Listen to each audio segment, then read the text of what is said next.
questions into the chat as they come up. I will moderate and run the Q&A as long as we have time to answer questions. Our first speaker this morning is Danielle Peterson. Ms. Peterson is a licensed clinical social worker. She is the former director of education for the Ovarian Cancer Research Alliance. We really asked her to speak on more than ovarian cancer because we have such a diverse gynecologic cancer population. And so what we thought was our friend circle found this presentation that Danielle had presented at one of the symposiums elsewhere, and felt that this could be adapted to our audience. So we really wanted Danielle to speak on a path of well-being after a cancer diagnosis, the journey from patient to person. Danielle, please take it away. Thank you so much, Dr. Chen. And for all of you who've joined us this morning, I'm looking forward to being with you and chatting with you. But first, technology, I want to make sure I get my slides up. So I'm going to go ahead and share, and hopefully I do this correctly. We'll try this, share, and let me know if you are seeing my slides. And I can't see anybody. Dr. Chen, can you? We see them, but they're not in, they're like in display mode, not presenter mode. They're in display mode. Okay. I wonder, I have my slideshow started. I'm not sure how to fix that. Does anyone have any tips for me? I would go to the very far left and play from start on the upper left. Okay. It'll maximize your screen. Did that work? Not really. Can you press the slideshow icon on the bottom right next to the slider? That didn't do it. Okay, what are we seeing now? Just the first screen. That's fine. Okay, let's see. Let me stop my share. Let me try this again. Okay, so share, and then I wonder if I can do this way. Apologize, everybody. I'll do play from start here. What happened then? If you go to the very bottom, there's a little easel to the right. That one, click that one. I don't know why it doesn't work. I think you should just present. Okay. I have my notes for myself. Are you still seeing what you were originally seeing? Yes. Okay. I want to see if I can advance my slides then. Do they change? Yes. Now we see the second slide. Perfect. Okay. All right. Okay. Well, we'll go with this, and I apologize again for the technology difficulties, but yes, I am very excited to kick off this year's Gynecologic Cancer Conference and want to thank Dr. Chen and her team, including Kevin and Sara, who invited me to speak today. And I recognize that being the first speaker, I get an opportunity to set the tone. And I hope to do so in a manner that both honors all that brought you all here today and also inspires new possibilities. So I have four main intentions with this talk, with an overall goal of encouraging you to appreciate all that makes you who you are. So you are a multifaceted and dynamic and evolving person who's been given the challenge of integrating cancer and all that comes with it. And you're trying to not let it consume or dominate all the parts of you. So I hope to accomplish this by firstly encouraging you to acknowledge and honor your experience. We'll start by focusing on this very present moment, the right here and the right now. And we'll discuss how it's tempting to compare today with your pre-diagnosis self. We'll talk about expanding your definition of well-being by considering 8 dimensions of wellness. So cancer, of course, is a disease of the physical body. Often when I talk to people with cancer, their mood and sense of well-being is often dictated by the last scan or how physically they feel. Cancer demands us to hyper-focus on our physical selves. But we all know that it has a way of infiltrating our identities, emotions, relationships, and our dreams. Cancer transcends the physical. So thinking about all parts of ourselves, not just our physical self, helps us to take back some control. I will invite you to take an inventory of your current well-being and think about how your wellness, again, beyond just your physical wellness, has been impacted positively, negatively, or maybe not appreciatively since you've been diagnosed. And we're very lucky to have Marianne, a patient just like you, who will share her own story about how she continues to evolve her definition of well-being and embrace all that life brings despite her cancer diagnosis. To end, we will talk about embracing hope and setting expectations. I imagine actually that you might be pleasantly surprised with the parts of yourself that have grown or gotten stronger since your diagnosis. There might also be parts of you that you feel less than satisfied with, and you might be thinking about making a change. So we'll talk about thinking patterns that can help you better meet those goals if that's the case. As Dr. Chen mentioned, I'll be facilitating a breakout session at the end of the event.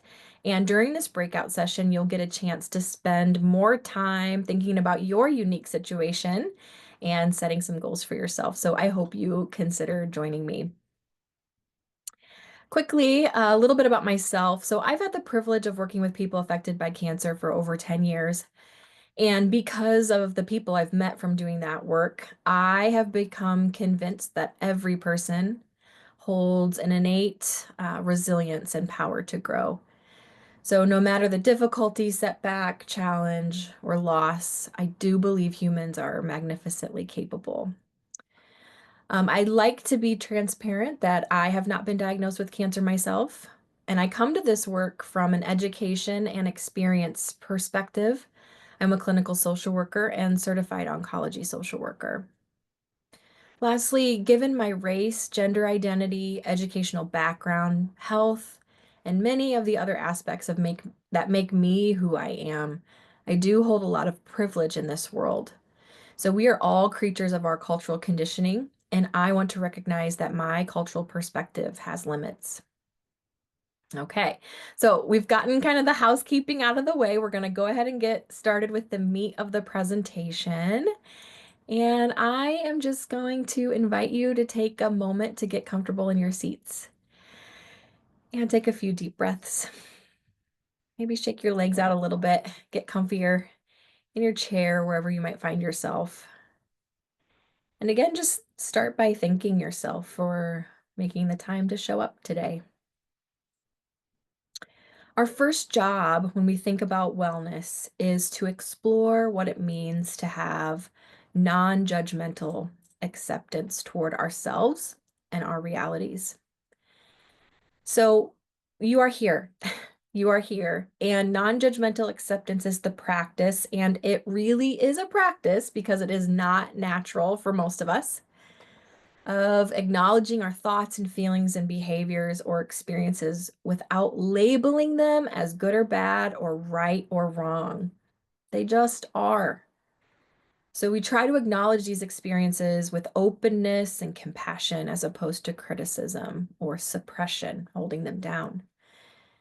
So if feelings arise about making treatment decisions, about your body image, maybe even about death, try to meet these feelings non-judgmentally. Right? You could say to yourself, my feelings about my body are real and important. I know other people go through similar challenges when they're on treatment. It's understandable that I feel upset about the changes. I can tolerate these emotions without letting them get in the way of doing the things that I enjoy. Another aspect is thinking about the comparison traps that we all fall into. And I'm one of the first to recommend peer support to people diagnosed with cancer because there really is nothing like talking to somebody else who truly gets it. But in those cases, it's important that you watch to be sure that you're not finding yourself comparing yourself to their mindset, to their path, to their outcome. Although you can learn a tremendous amount from others who are managing a similar diagnosis, you are uniquely you, and your cancer is also unique to you. The biggest comparison trap, though, that I see people who are faced with any significant change or loss in their life is to their before self. When we hear the term afterlife, we often think about a realm that we inhabit after death. But Mike Mariani, who wrote a book called What Doesn't Kill Us Makes Us, Who We Become After Tragedy and Trauma, calls the time after significant change of our loss an afterlife. So many of you are living an afterlife of some sort. And comparing your afterlife to your pre-diagnosis self is only natural. But it does have a tendency to delay and complicate our path to wellness at times. So when you have those, again, those thoughts that are completely natural come up, when you start comparing yourself to others or even to your past self, remind yourself, my path is uniquely mine. And then we'll talk a little bit about symbolic loss. If you ever, after a cancer diagnosis, wonder like why you feel so much like you're grieving, it's because you are. Loss is part of cancer. Loss of health, what you thought the future would hold, loss of body functioning, loss of feeling like yourself. And just like grief after death, grief after symbolic losses like these deserve to be acknowledged. The 5 stages of grief, I'm sure many of you have heard of them. Those being denial, bargaining, anger, sadness, and eventually acceptance might be a part of your process as well. And these emotions, although we might want them to, don't just magically go away over time. They really do demand our attention. And I would say they deserve our attention. So to move forward after a diagnosis includes acknowledging and allowing these well-earned, albeit uncomfortable, emotions. The other part of grief and loss for many, though, includes discovering unexpected strengths like patience and creativity, and even sometimes deeper relationships. All right, so another part of being in the present moment and meeting ourselves non-judgmentally and acknowledging and honoring ourselves is thinking about expectations. This is similar to the comparison trap we talked about. So you might have people in your life who care about you deeply, who likely have implied expectations. Maybe expectations like, that you won't give up, that you'll have a positive attitude, that you'll try that new drug. And some of those expectations might align with your own, and those voices then serve to motivate you and encourage you. And other times, others' expectations make you feel less than or pressured, or maybe even cause self-doubt. So acknowledge and honoring where you're at today challenges us to sift through and discern those well-intentioned but harmful expectations from others. And our job is to work to protect ourselves by setting boundaries and strengthening that internal voice that helps us to become clear on what's most important to us. But some of you might be thinking, well, what if that voice isn't all that very nice? Maybe you have an inner critic. I know I do. I wonder, do you remember setting expectations for yourself when you were first diagnosed with cancer? And have you met them? Do you feel like you've let yourself down? Or maybe that others can give you more compassion than you can give yourself? So if this is the case, you are invited to critically analyze how that's working for you. And I say that by asking you to think about, is this helping me or is it hurting? Being critical of ourselves is a characteristic that was probably developed before you were diagnosed with cancer. But once cancer hits, it can be a difficult burden to bear with a serious illness. And it doesn't have to stay this way, though. You can take small steps towards self-compassion, self-acceptance, and non-judgmentally meeting your reality. We're going to talk a little bit more at the end of the presentation about that. I want to pause though. I've been talking a lot here. Take a few moments. What are some of the expectations that you felt from others or from yourself after the cancer diagnosis, and how have they impacted you?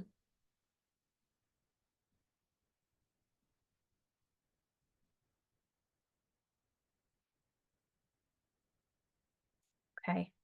Now we're going to go to our next task, which is expanding our definition of well-being. Okay, so the foundational mindsets of accepting ourselves non-judgmentally, honoring where we're at, and acknowledging our feelings without judgment is difficult. But it's really imperative that we start there before we jump into expanding our definition of wellness and getting a deeper understanding of our well-being. So the first thing that I guess the point is of this is that we are more than our physical beings. And I alluded to this earlier, but cancer obviously has a way of making us very hyper-focused on our physical bodies. I bet before your cancer diagnosis, you had little awareness of your white blood cell count or your CA-125 levels. But with scans and symptoms and treatments and medications to alleviate the side effects of the treatment, you have to focus on your body more than ever, most likely. Even if you're years past treatment, you might have found that you have hypervigilance about your body now. And every twinge or pain that before you might not have even noticed reminds you of the possibility of recurrence. And obviously, our physical bodies are incredibly important, and without them, we don't have any of the other aspects of well-being. So I'm not suggesting less focus on our bodies when managing cancer, but making more space and more room for other aspects as well. So in other words, expanding wellness means giving yourself more ways to thrive and to be well than just waiting for that next scan result. Also, when we go into the 8 dimensions of wellness, I think it's important to recognize that our well-being is not set in stone. It is in constant flux. And you know this well, like, right? You have those good days and those bad days. Some days you feel physically better than others. Some days you feel emotionally stronger than others. Some days you feel incredibly connected to your support system, and others you don't. And I'm using the measurement of days here, but we can actually have like seasons of weeks and months and sometimes even years when certain aspects of our well-being is either thriving or hanging on by a thread.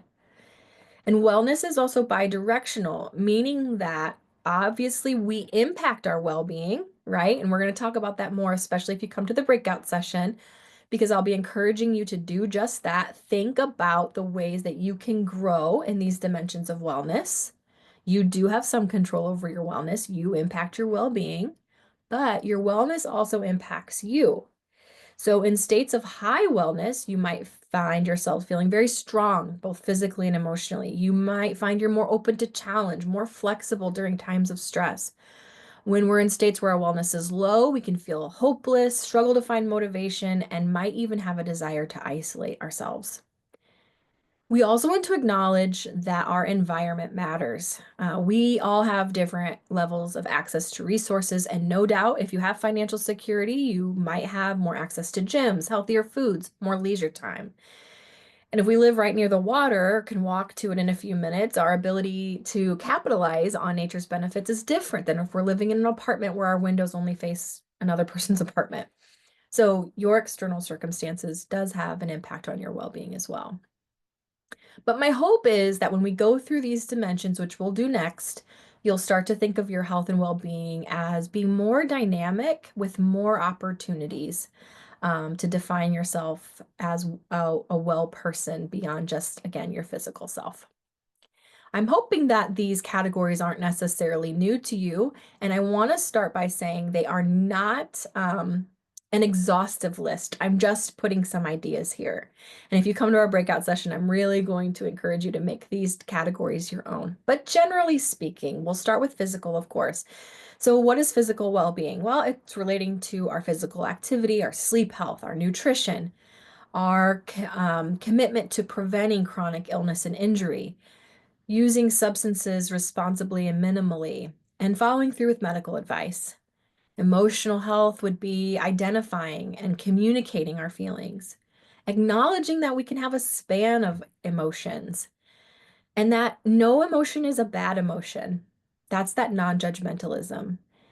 Emotional well-being includes being mindful, being aware of oneself, and also having a good plan to manage stress as we all face stress. Social, regular contact with trusted people, being willing to ask for help, providing support to others, to friends and family, and engaging in community activities, including social or faith-based groups. Speaking of faith, our spiritual well-being is practicing meditation, possibly prayer or yoga. Again, this is very unique to each person. It could be participating in a faith-based spiritual group, but participating mostly in spiritual rituals or traditions. Vocational is finding satisfaction and meaning in work, paid or unpaid, right? And that might have changed since your cancer diagnosis. It includes volunteerism or service that you do and attending to purpose-driven activities. So those activities that really give your life this meaning and that you feel like you maybe in some ways have been called to give back into the world. Creative wellness. This is the fun one. And it includes play, which I highly recommend for us adults. We shouldn't stop playing just because we grow up, right? But it includes expression through art and dance, photography, things like that. Could be music related. So playing an instrument or even just listening to music. I don't know about you, but for me, music is really important to my well-being. Creative writing and just writing in general. Woodworking is an example, and other hobbies. Environmental wellness is time in nature. There's been a lot of research actually on well-being and related to the physical elements out in our world. So expanding time in nature, natural sunlight, forest bathing. I wonder if any of you have done that, especially in the San Francisco area. I'm actually all the way in Indiana, so I'm a little jealous of you in California and especially near like Redwood Forest and things like that. So you have maybe, again, that environment matters, right? But one thing I wanted to notice, especially if you're not feeling well and you are not able to get out as much as you are used to, you can use guided meditation and visualization to help as well, which can be really helpful if, again, you can't get out. So you can just YouTube guided imagery and then plug in your your environment that you want, maybe the beach, the garden, the forest, and there's some really good suggested guided imagery tracks for you there. Lastly, intellectual well-being. This is related to us continuing to learn new knowledge or skills. You can keep learning even after school. Might look like attending a worksheet, reading, listening to podcasts, taking a class, and engaging in dialogue and discussion. Okay. Thank you for listening to those 8 dimensions of wellness. And I hope it starts getting you thinking about like, yeah, where am I in all those areas? This is the best part, by the way. So I'm so grateful to have been introduced to Marianne in the process of preparing for this presentation, because Marianne really embodies all that we've talked about so far. And I've asked her to share her story with you so that you can see some of these concepts in real life.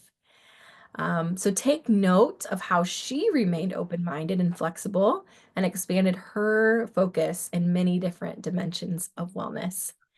I'm going to stop my share, and Marianne, the floor is yours. Hi, Danielle. Thank you so much for including me in your presentation. I'm really honored to be here. And I'm going to share my story. Now, this is my story. These are my experiences. No doubt yours will be different. Perhaps you in some way may relate. Everything changed in 2020 when COVID stopped the world. During COVID, I had surgery to prevent the onset of endometrial cancer. The following year, I was diagnosed with vulvar cancer, and after treatment came the discovery of a brain aneurysm. My life before COVID was active, living out our love of travel, planning and taking multiple trips. My husband of 52 years, and I spent time with our family and socialized with friends.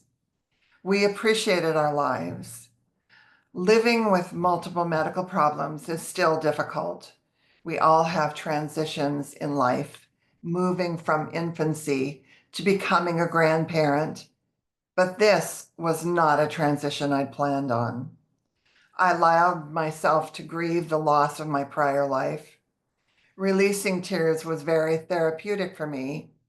Even though I am now cancer-free, I have both good days and bad. Fortunately, more of them are good. I've learned to forgive myself for not meeting expectations that my family, and friends have for my recovery. I don't blame myself for what happened to me, nor question why me. illness hits everyone. And as much as we try to remain healthy, we can still get sick. Your main goal when getting a diagnosis such as cancer is to survive. You take the steps you feel will help you heal. Nourishment is an important part of the healing process. I found it better to eat foods that I could tolerate, even if not the healthiest choices. My energy levels decreased, feeling unimaginable fatigue.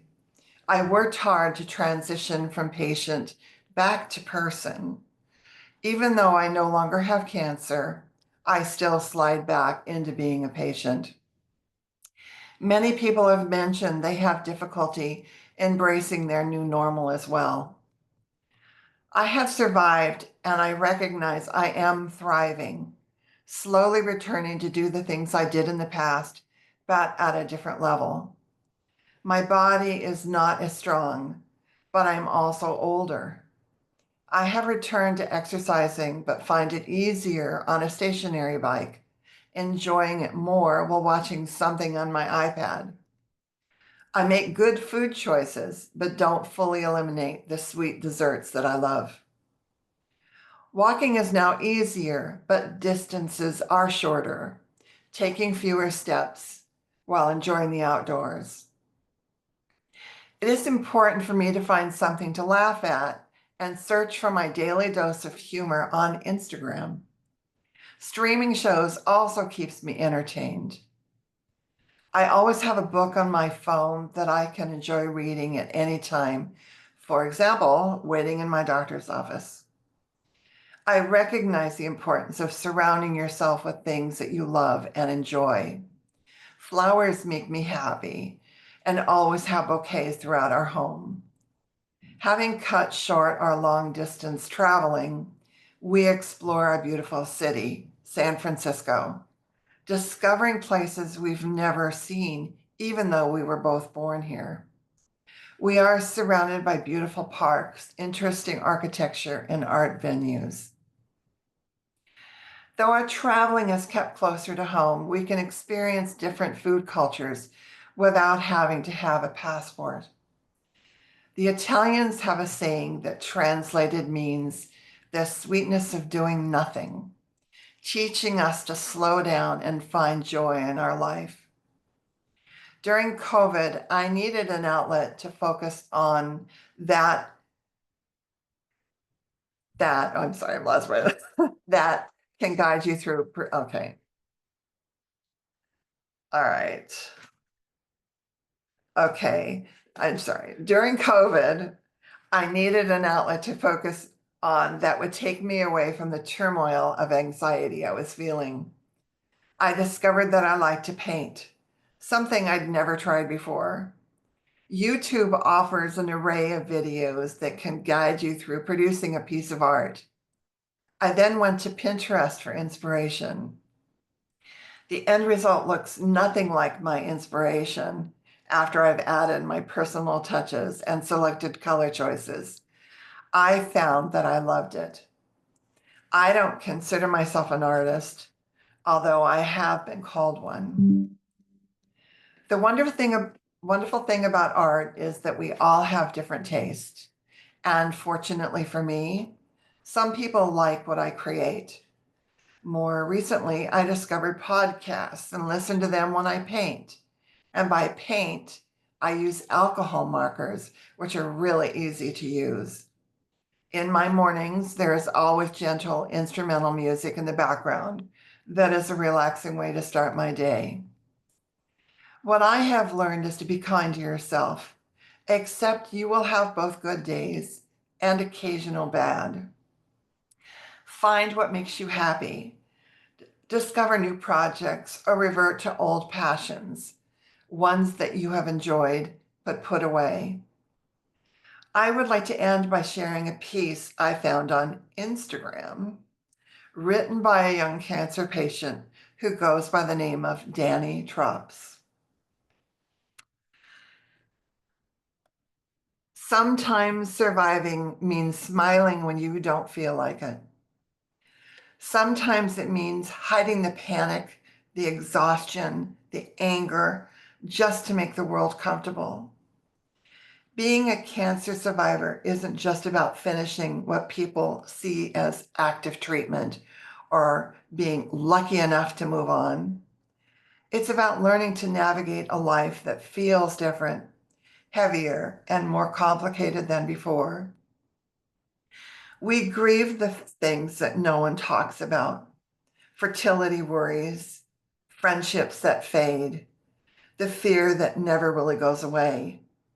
We qualify every feeling so no one overreacts, and we quietly carry the weight of what we've been through. But here's the truth. Surviving doesn't mean being perfect. It means showing up for yourself every day, even when it's messy, even when it's hard, even when no one sees. And that is strength. Oh, Marianne, thank you so much for sharing that piece. It's quite incredible. Oh, well, thank you for including me in your presentation. Absolutely. I'm going to go ahead and share again. And if you could just let me know if it's showing up where it should. Does it say embrace hope and set expectations? Yes. It does. Thank you. Thank you. Well, we only have a few more minutes here. And I just want to, again, thank Marianne for sharing her story.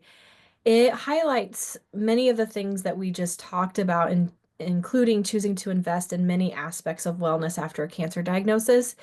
But the part of it that really stands out to me is how it sets up what we're going to talk about in these last few minutes, which is embracing hope and setting expectations, because she has done this beautifully. We're going to talk about two mindsets that can help with this. The first being the growth mindset. I wonder if any of you have heard about it before. It's been coined by Carol Dweck, and it's all about a belief that our abilities can change through effort, learning, and persistence. It is different from a fixed mindset, which assumes that abilities are innate and unchangeable. It really encourages us to think about our progress over perfection. And because a cancer diagnosis can be a setback, truly of epic proportions, I believe that if you want to thrive, you are served well after a cancer diagnosis by giving yourself permission to be a work in progress and be really careful about the expectations that you might have for yourself that might be unrealistic. It also thinks about not just the outcomes and the endpoints, like being a certain weight or lifting a certain amount of pounds, for some, even that NED declaration. But a person with a growth mindset puts stock mostly in effort, willingness to learn, and persistence. When mistakes or setbacks that you didn't want happen, they're met as an opportunity to experience and grow and to learn, and not chalked up as a sign of inadequacy. It sees that failure is a natural part of the human experience and not a character flaw. It can be really helpful in the face of uncertainty, and boy, do we know that people facing cancer face uncertainty. It helps to build adaptability and handle challenge and change more effectively.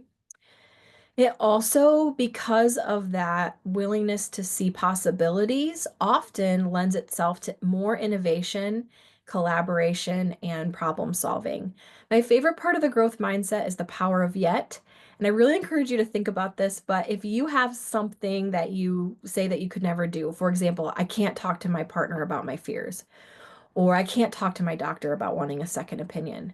What if you put the word yet after that and it sounded more like, I can't talk to my doctor about a second opinion yet? It leaves that door open just a crack. It may not be wide open, but it's not locked shut either. I really encourage you to play with that word yet. Lastly, self-compassion. It's so important to think and talk to ourselves with warmth, less criticism. We quiet our inner critic through this process of wellness. And by doing that, we protect ourselves from stress and shame. We pay attention to our self-talk, and what we're saying to ourselves, and the emotions that go along with our self-talk. We acknowledge that suffering and imperfection, again, are part of being human. So having side effects isn't a sign of weakness. It's a normal human response to powerful treatments. No one handles uncertainty perfectly. Needing comfort, distraction, or support is not a flaw. It's a human need.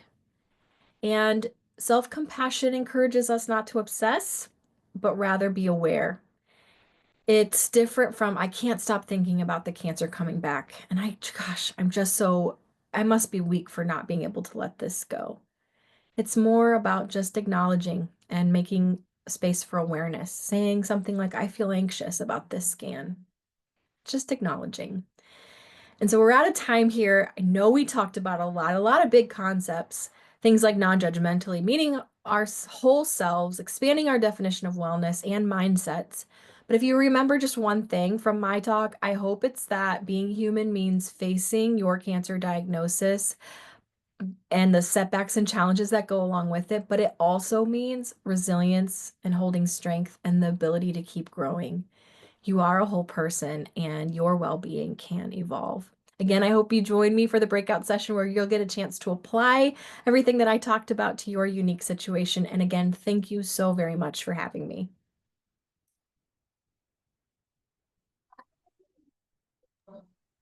Thank you so much, Danielle. That was truly inspiring from Marianne. And I think that it really shows that the methodology of taking your inventory, exploring and expressing really pays off. I don't know if you have your contact information, I think was on your last slide. And I wanted to point out to the audience that you should have received an email with the personal inventory worksheets. Because I think that's what you were going to work off of for the breakout session later on. Is that right? Yes, I sent that out, the 8 dimensions, And I just yesterday. popped up my email. Please feel free to contact me and I'll have this for folks that come to the breakout session as well. Thank you, Dr. Chen, for reminding me. Yeah. So I don't know if let me see if there's anything in the Q&A. Oh, there's a thank you for an acknowledgement for your inspiring talk.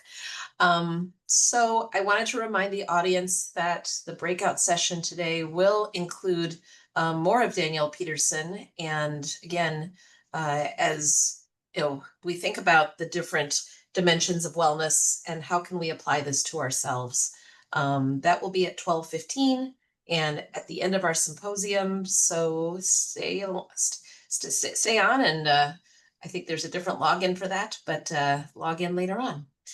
In the meantime, I wanted to segue from that inspiring thought about wellness and the journey and accepting yourself. You mentioned the comment about, I'm not ready to talk about how to ask my questions to my doctor yet. And this was something that came up in our friend circle conversations as well, which is, how do we communicate with our team? How do we ask questions to our providers? How can we better plan our sessions? Because when you come for your appointment, you wait, the doctor rushes in, you want to make sure you cover all your information. I wanted to introduce this audience to Dr. Jeff Belkora's team, which is the patient support corps that we have here at the UCSF Helen Diller Family Comprehensive Cancer Center. We want our patients to make informed health decisions, and we want to base it on their personal priorities. So translating this idea of what's important to you, we want to provide the patients the tools that they need to support their own personalized healthcare. And so we have a system of what is, I find really exciting, to incorporate education into patient education. And so the Patient Support Corps is a program that operates out of the Institute of Health Policy, where student interns help as patient navigators. And we wanted to introduce this program to you, and Dr. Belkora will give us some strategies about how to communicate with your team. Dr. Belkora is an adjunct professor in the Department of Surgery and the director of the Patient Support Corps. On a personal note, he and I were both teaching scholars here at UCSF many years ago, but have continued with this education mission. So I thought this was a great opportunity to include him in our symposium today. Jeff, I'm going to give you the stage. Thanks, Lee May. Let me ask Kevin if you can hear me okay. Is the audio all right? You're good. Kevin? No, I'm good. Okay, thank you. All right, thanks, Lee May. Yeah, and I wanted to thank Lee May for inviting me and Kevin for really organizing everything behind the scenes. And I was able to catch most of the prior talks. I am a faculty member here at UCSF. As Lee May said, I run the patient support core. I wanted to orient my remarks, though, mostly as if you might not even be a UCSF patient if you're attending. I mean, I assume you might be, you might not be. You might be not a patient, but a caregiver. So I wanted to back up and give you a kind of a general framework and some ideas. And then I'll dive in a little bit more specifically to some of what we do at UCSF when it's appropriate. And this is being recorded. So if I say anything that you want to linger over or repeat or share with anyone else, you can get a recording from, I think, the organizers a little bit, maybe next week or down the road. And also, I will distribute my notes with all the links and everything, so you can get a couple PDFs from the organizers. So let me just launch by saying that I have an unusual background in healthcare. I'm a PhD systems engineer. And I think that being from an engineering background where I really studied decision-making, that's an engineering topic where, you know, engineers think a lot about how to build bridges and space shuttles and all the things that you have to think about, the risks and benefits. That's a very natural engineering discipline. But I fell in with a group of doctors who said, well, that's what we do in healthcare. And so that's what got me into this career of really now working on decision-making in a healthcare context. And as I, studied more and practiced more in the area of decision-making, I began to realize that, of course, communication, there's a multi-dimensional nature to communication. And in the context of healthcare, there's something that's really quite different, that we are communicating with our doctors and other providers about the decisions we face, but it's also in a context of care. And so there's this concept in healthcare called the therapeutic alliance.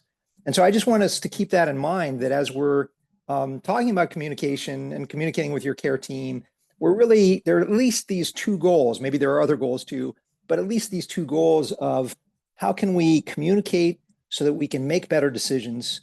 And then also, how can we build a therapeutic alliance? So I'll say a little bit more about both those things. And as you can see, I have 10 topics that I'm going to get through. And I hope Lee May or Kevin can monitor the chat. And if there are questions, I'm happy to pause and respond to questions along the way. So decision-making to me is really, as Lee May was saying, about how can you find the care that you need to advance your personal goals and priorities, which are unique to you. And that's challenging in the best of times. And it's even more challenging if you've received a serious illness diagnosis, when a lot of emotions come into play and a lot of us freeze up and have, a very understandable stress reaction to that. So one of the key points I want to make is that that's really part of the therapeutic alliance, is that when you're in this state of stress, you are looking for somebody who is going to be where you feel that you're going to be seen and understood, and you can understand them, and they're going to really aim in our kind of Western conception of medicine. They're going to aim to put you at the center and help you make decisions. You are, in our kind of vocabulary, you are the patient. It has autonomy. We want the patient to be the decision maker. It's okay if you want to delegate and involve other people in your decision making, but in patient-centered care, we're always looking to you primarily. And so this therapeutic alliance, it's really hard to define, but you kind of know it when you feel it. I just had surgery earlier this year, and I was anxious about it, and I got some good advice along the way where people said, well, you've done a lot of research and you found a great surgeon. Now it's time to surrender and let them take care of you. And that's very hard for me, being a kind of analytic person, to let go, having done the homework and found the right person. But it was very useful advice.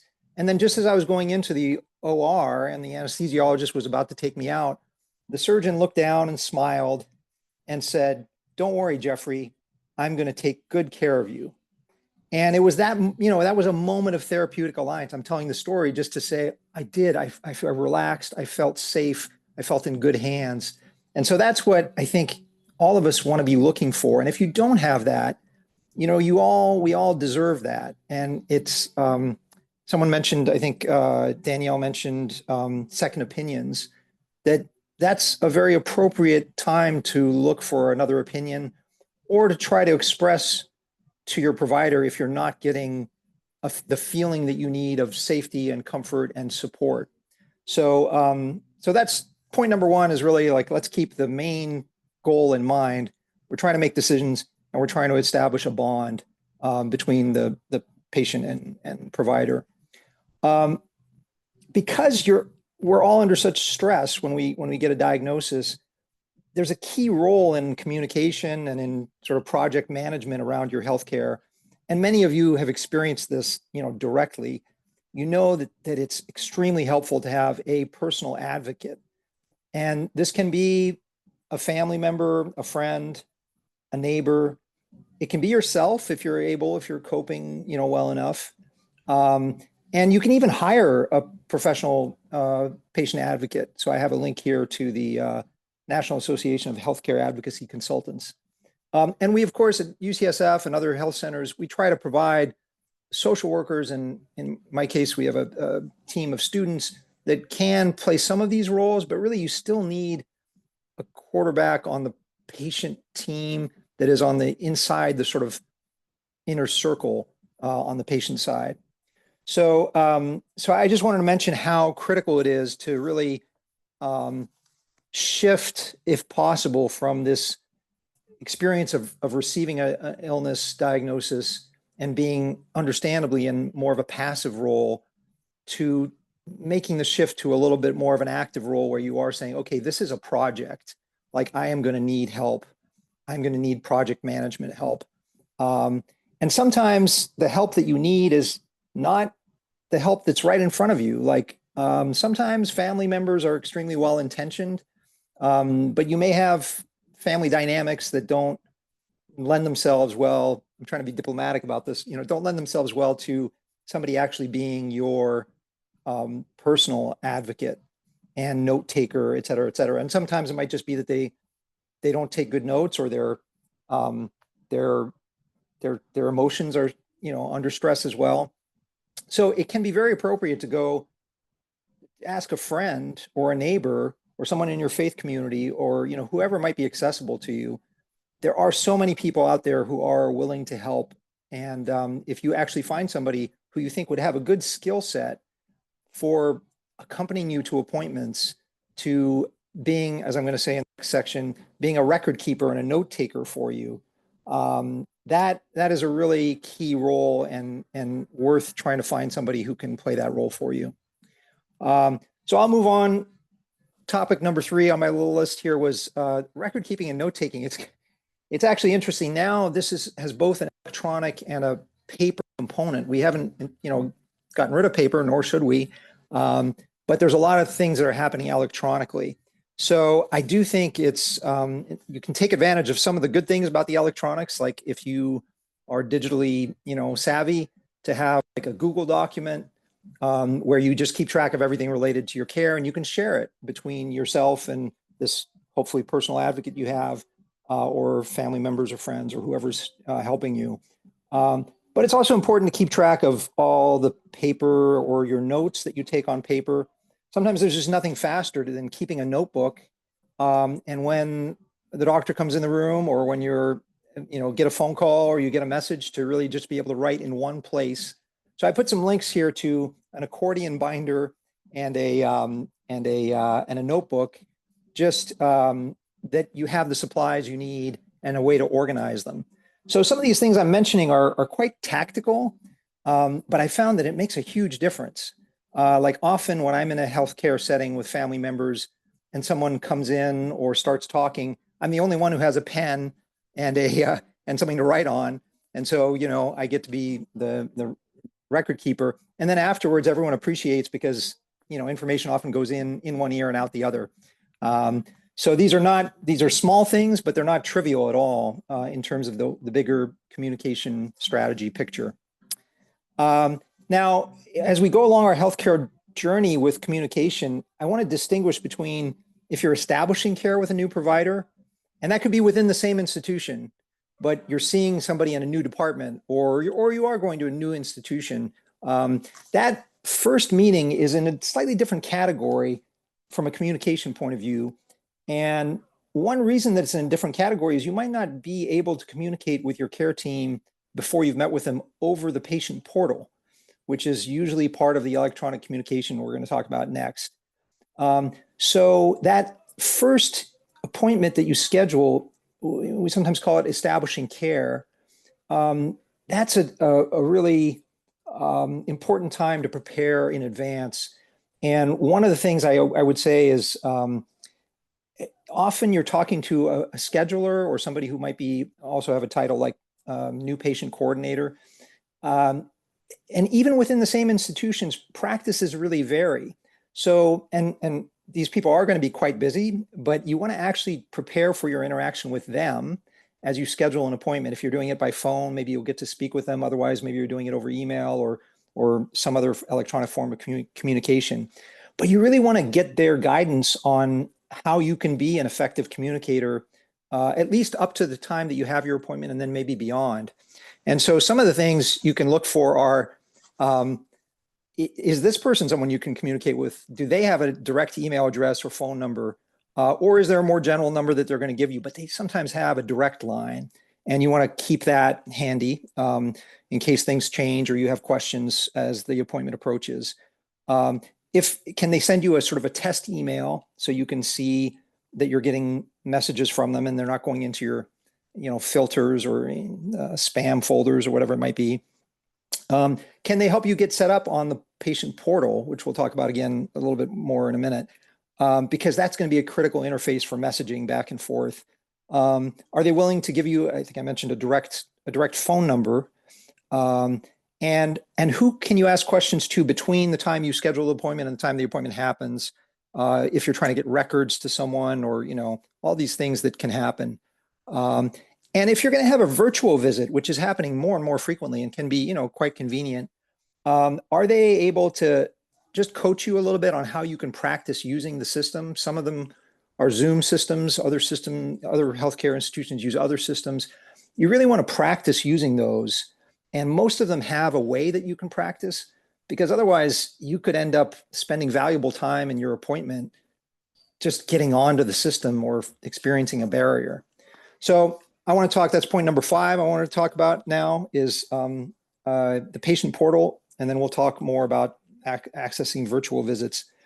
The patient portal, if you're not in the healthcare system like we are on the inside, you might wonder what happens to these messages, when I submit them.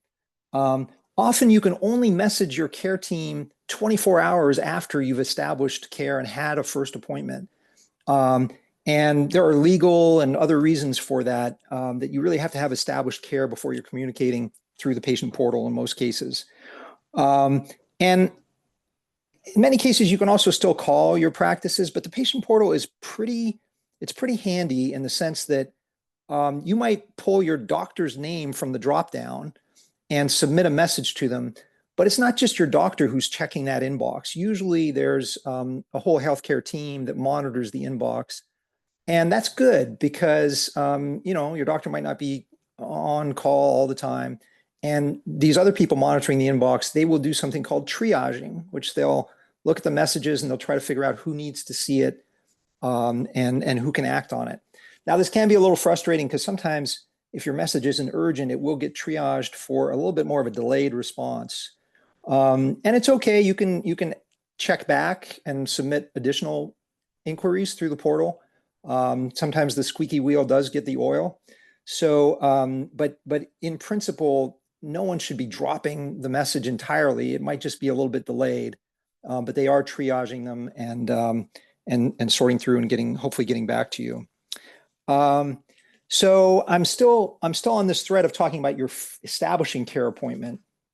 And One thing that's really important for all your appointments, but maybe especially this first one, is to schedule buffer time for your visits.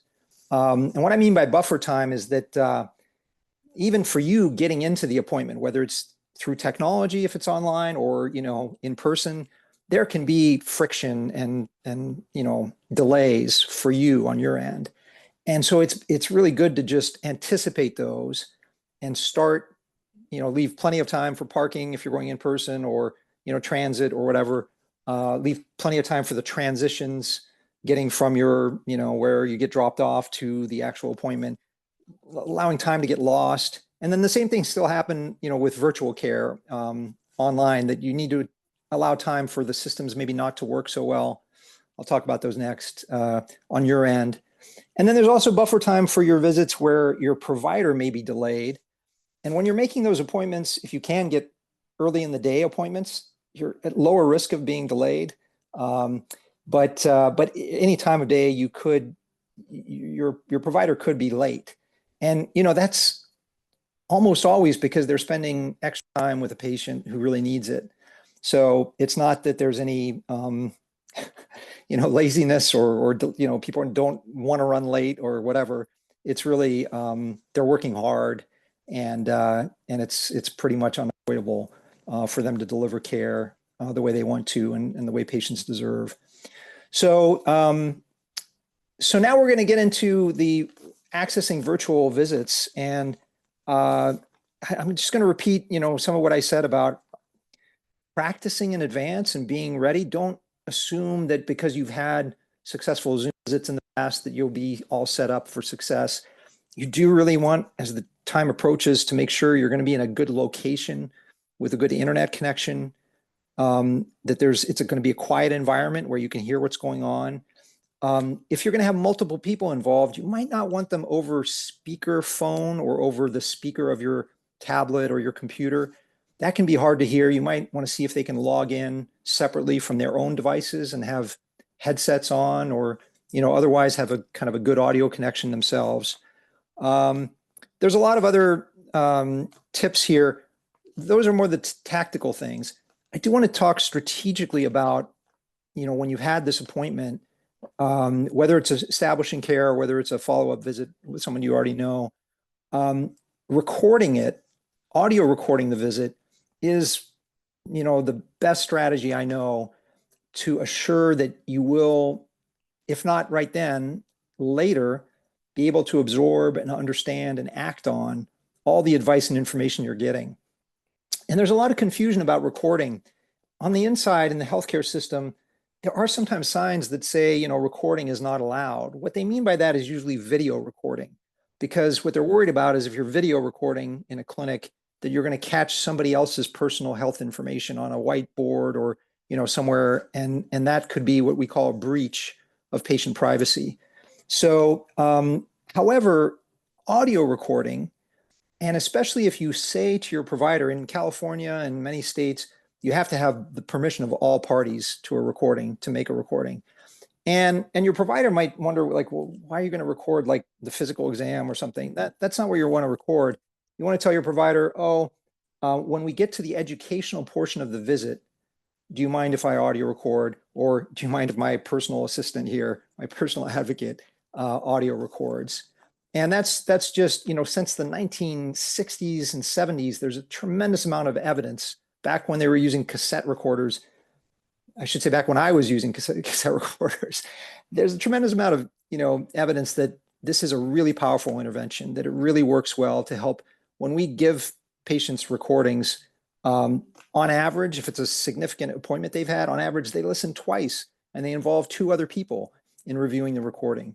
So it's one of the best things you can do.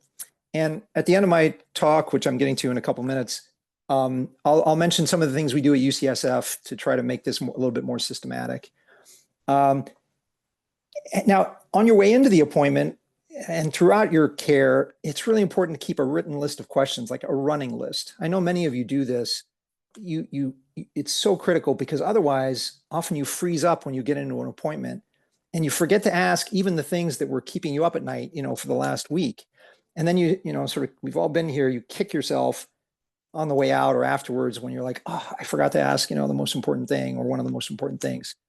So, it's important when you're in a more relaxed state, away from clinics and doctors and things to be writing down the questions that you think of. So that's really point number 8 is do that systematically. And then point number 9 is you're going to generate a lot of questions. And part of the therapeutic alliance that you want to build with your doctor is you want to feel like you can ask them any question. That's really important. But at the same time, you want to spend the most time on the things that are most important to you. So I do recommend, just as, doctors and providers triage questions by importance and urgency, that you do that as well, that on your end, you really think through, okay, I've brainstormed everything I could think of, and now I need to sort of put these in the order that I want to ask them so that I can spend the most time on the things that are most important to me.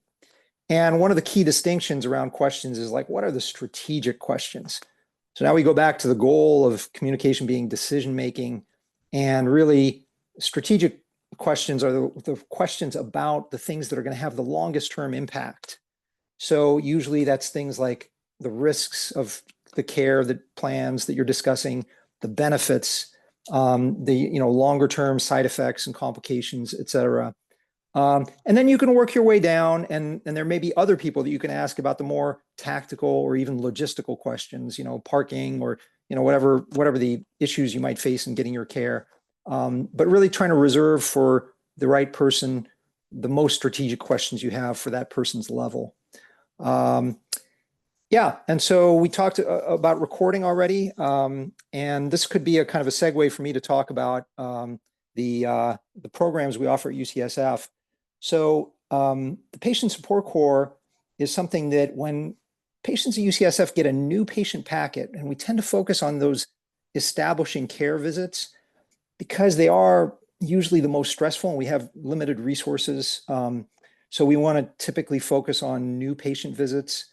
You should get in a new patient packet a link, if you're in the cancer center, that includes a reference to this patient support program called the Patient Support Corps.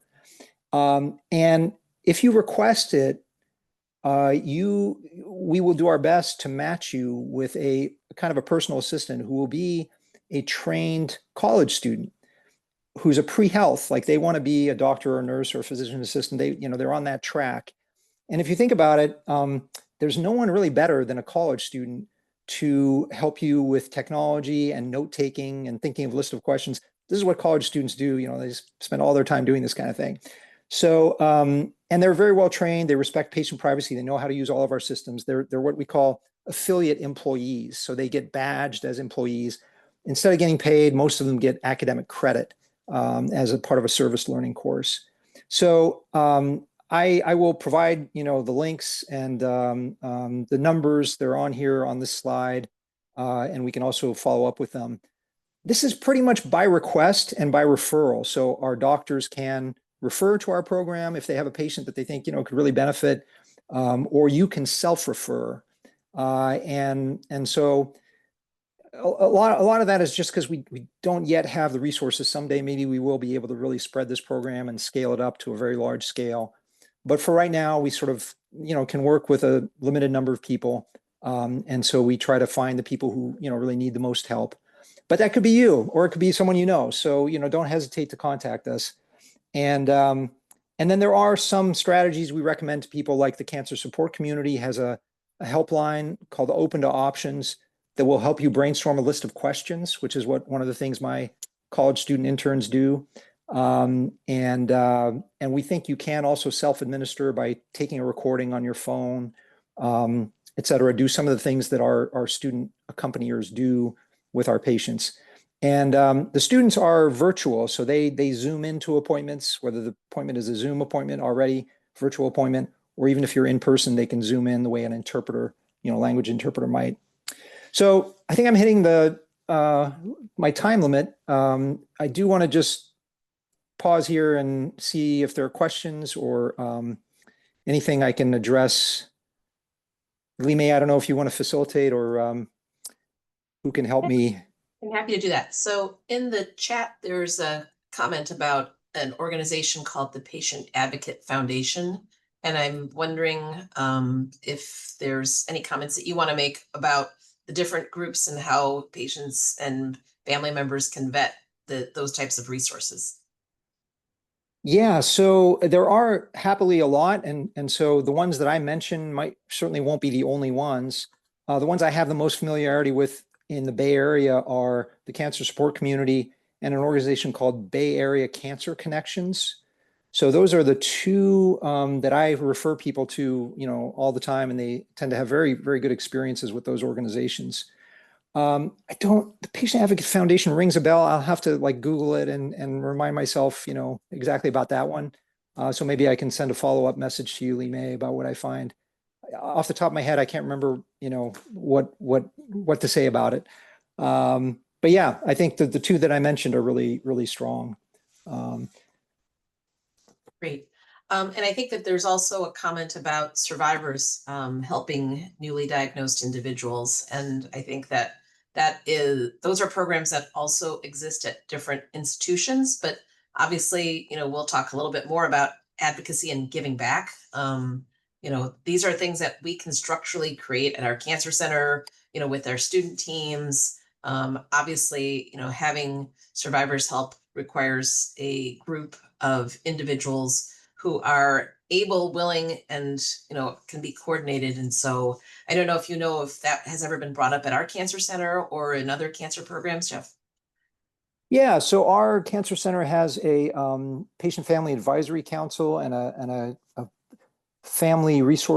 patient family resource center, and I believe there's peer support is part of the programming, but again, I'll have to check with Karen Stronach, is our excellent director there. So let me follow up with you on that, Lee May, and you can broadcast out what we learn about specifically Karen has that, and peer I think Margaret support. Gray also helps to run our peer support group, and we've put out flyers and cards and asked for people to volunteer for that, but that, like I said, just requires a little bit more volunteerism. That was great. Thank you very much, Dr. Belkora. I think you have an outstanding program, and I think those tips were really useful for our audience, and I thank you for being here. Oh, thank you all. Take care. Take care. All right, we have a few minutes to take a stretch. And what we'd like to do is to give people a moment. Dr. Belkora, there is a question in the Q&A that asks if retired healthcare providers can join the support corps. Maybe you can answer that for them as we take a break for everybody else. We'll come back in a few moments to have our next set of presentations. Thanks. We'll be back at 10:15. Let's take 5 minutes. Thanks.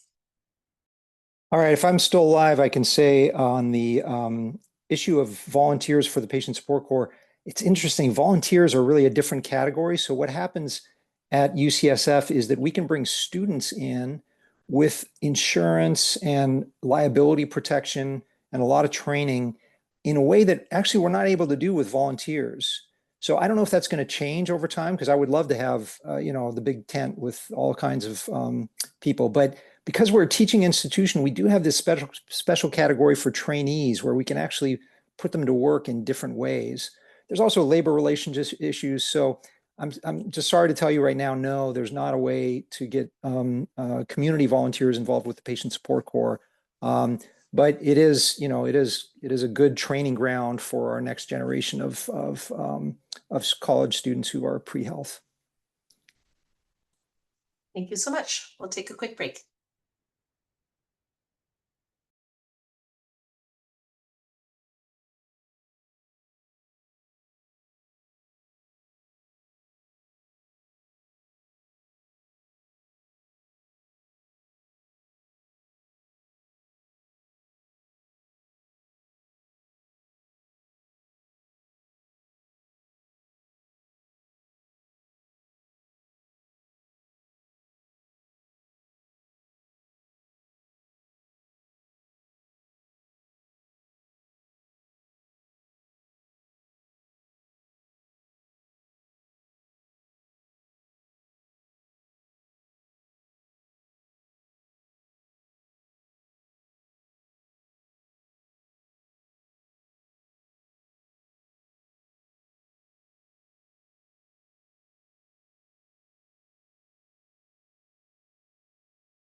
All right, as everybody gets back from break, we will get started.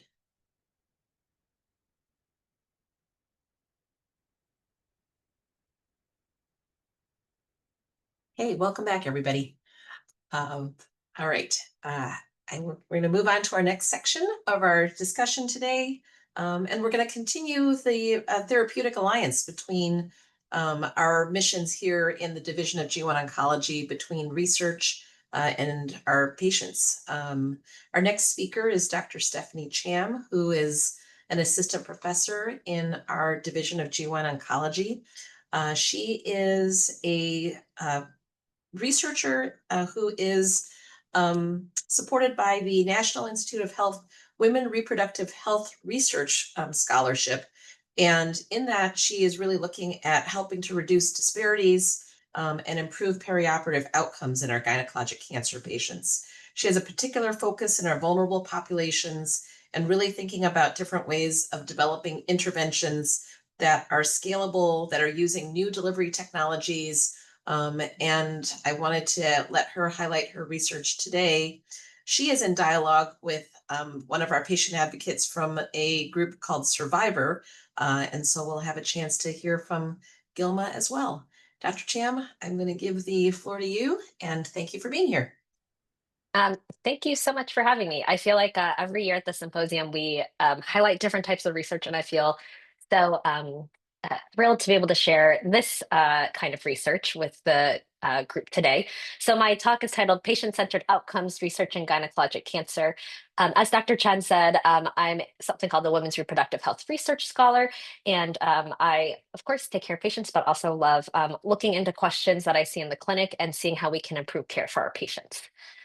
So the first thing I just wanted to kind of talk about is what specifically is patient-centered outcomes research. You know, oftentimes when we think about cancer research, we think about work at, the lab bench, we think about work in clinical trials, but I think something that's not frequently highlighted is patient-centered outcomes research. And this is research that focuses on outcomes that matter most to patients, including quality of life, function, symptoms, and not just looking at survival. And really the goal is to help patients and clinicians make informed healthcare decisions together. And what I really love about this is it engages patients, caregivers, and clinicians when we design a study. It really thinks about real world effectiveness, and it looks beyond our traditional clinical endpoints that are studied either within the lab or within clinical trials. And so this table kind of basically compares what we think of in standard clinical trials versus patient-centered outcomes research. So the purpose and focus specifically for this type of work is patient priorities, real world effectiveness, and quality of life, whereas standard clinical trials, which are very important for developing therapeutics, are mostly looking at safety, efficacy, and specific biological endpoints. The outcomes that are measured in this kind of research are things like symptoms, function, and daily life, whereas clinical trials really think about endpoints such as how much does the tumor shrink? What kind of overall survival do people have on a specific treatment? Stakeholder involvement is very, very different. For this kind of research, we're talking to patients, caregivers, clinicians, and they really get engaged in design and dissemination. And I'll talk a little bit about how I've done that with some of our projects. Unfortunately, because of the lack of interest from general businesses, funding is quite limited. So a lot of funding tends to happen from national organizations, such as a group called PCORI, the Patient-Centered Outcomes Research Institute, and of course the NIH. Clinical trials are sometimes very well funded, but of course they're led by researchers in industry with very limited patient input. And sometimes that can bias the endpoints that they're looking at, even sometimes the data. Generalizability, we think of patient-centered outcomes research as really broad, inclusive, thinking about real world settings, thinking about the day-to-day for each of our patients and diverse populations. The difficulty with standard clinical trials is sometimes they have very strict eligibility entry criteria. They tend to recruit healthier participants just because they are testing new medicines, and they tend to be less generalizable. And then when we think about decision-making impact, patient-centered outcomes research is really thinking about how do we make informed decisions that are shared decision-making and personalized care. Clinical trials are incredibly important. They lead to regulatory approval of very important medicines and guidelines, but they tend to be less specifically patient-tailored. And so why does this matter in gynecologic cancer? As everyone in this audience knows, managing a gynecologic cancer and treating it often involves very intense treatments, balancing, intense surgeries, chemotherapy, radiation, and outcomes that are important to our patients may include the ability to maintain independence in daily activities, things that aren't thought of in these trials, such as sexual and reproductive health and symptom control, things like fatigue, pain, bowel and bladder issues that really affect your day-to-day life, and importantly, emotional and psychological well-being as well. And so this type of research really thinks about patient priorities in a more holistic manner and not just the response to treatment. And so what are some examples and application of this specific type of research? You can change the way trials are designed. So you can incorporate patient-reported outcomes and quality of life measures, which a lot of clinical trials do, but they're often not the focus of the trial. Interventions, and I highlighted this because that's what I will talk about in the upcoming slides, but studies that evaluate the role of specific interventions in overall patient well-being. Some studies can look at treatment decision support. Can we create, decision aids or specific things that help our patients weigh trade-offs between treatment efficacy and side effects? And then other ways to apply patient-centered outcomes research is looking at policy and guidelines. So data from here can inform survivorship care plans and supportive services. All of these are incredibly important, and these are all things that my research group are focusing on. But for the purpose of today, I'm going to specifically talk about interventions that we've designed and are looking at. So the first study that I wanted to talk about, which I believe was why the symposium research group brought me here today, was to talk about a project called Empower.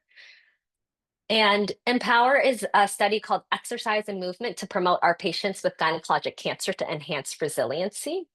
And our collaborators come from a startup called Sword, working with a application that they created called Move. And our funding is very generous from both SGO and Foundation for Women's Cancer and the UCSF Resource Allocation Program. So I'm very grateful to them. And so just some background, we did a longitudinal and continue to do a longitudinal study here at UCSF and Dana-Farber. And we actually found in some of our older adult patients, about 50% or more of patients experienced significant functional decline or deconditioning at the end of treatment. And this could be highly variable. I can't walk my set of stairs at home, or even I had to give up my hobbies such as golfing by the end of my treatment because I was so deconditioned. And we really know exercise is important in cancer care. The American Society of Clinical Oncology did an expert panel review on the importance of exercise in cancer, and they evaluated over 75 studies, and they found exercise in cancer patients leads to improvements in fitness, strength, fatigue, and other patient-reported outcomes such as anxiety, depression, and sleep. Unfortunately, this data is primarily from the most commonly studied cancers: breast, prostate, lung, and colorectal cancer. And very importantly, a lot of studies on exercise are, quote, in survivors, and relatively are actually few during the treatment period when we think it will be very helpful. And so in kind of leading up to building this intervention, our group interviewed a set of stakeholders, up to 15 different stakeholders, and we asked various clinicians, physical therapists, nutritionists, patients, and their caregivers, what were some barriers and motivators to exercise during treatment. This was particularly in the ovarian cancer population, but I think can be generalizable to most. Some motivators, one clinician said having some controlled input in their health, something that they could be engaged in. Barriers, some people felt like, exercising many times a week was a lot, or if they were hospitalized, it would be very difficult. Some social determinants of health, not having access to transportation and having their caregivers working. And some design considerations were really thinking about how their treatment patterns really change their ability to engage in exercise and how they would really want them to be individualized. And so prior studies and our qualitative work really indicated that barriers to exercise during cancer treatment were primarily a lack of guidance, difficulty with the amount of disease burden or symptoms with their cancer, motivation, and actually having social support. And so we really felt that digital health technologies had the potential to improve accessibility and scalability. So we really designed this study Empower to overcome all these barriers with the use of digital health technologies and social support. And so this study is very in its early infant stages, but basically it's a 16-week study with an optional extension up to 28 weeks. And we're recruiting any patient with a newly diagnosed gynecologic cancer receiving any kind of systemic therapy. So really any therapy through an IV or a port. And basically this study combines the work of a trained health coach through the National Society of Health Coaches and partners with that program MOVE to have individualized programs and a digital physical therapist that monitors your progress and kind of basically tailors and individualizes your exercise plan through a wearable device. And this is kind of an example of what the platform looks like. And then what I wanted to mention is basically you have sessions every 2 weeks that are basically check-ins with the certified health coach. Some of them are group sessions, or some of them are basically what we call 2-on-1 coaching sessions. So the odd numbers are these 2-on-1 coaching sessions where you're speaking with the certified health coach and the digital physical therapist to really talk about tailoring your exercise plan. And then the even numbers are these group social support sessions that talk about different things that occur in the new diagnosis of a gynecologic cancer that might be barriers or difficulties to exercising during your treatment. And so currently it's in the pilot phase, and we're really just trying to think about feasibility, acceptability, and get feedback on the intervention. To date, we've enrolled about 18 patients into the pilot. Our recruitment rate has been, I would say, similar to prior studies, 52%, with a retention rate, or the number of patients who stick around in the program, of 83%.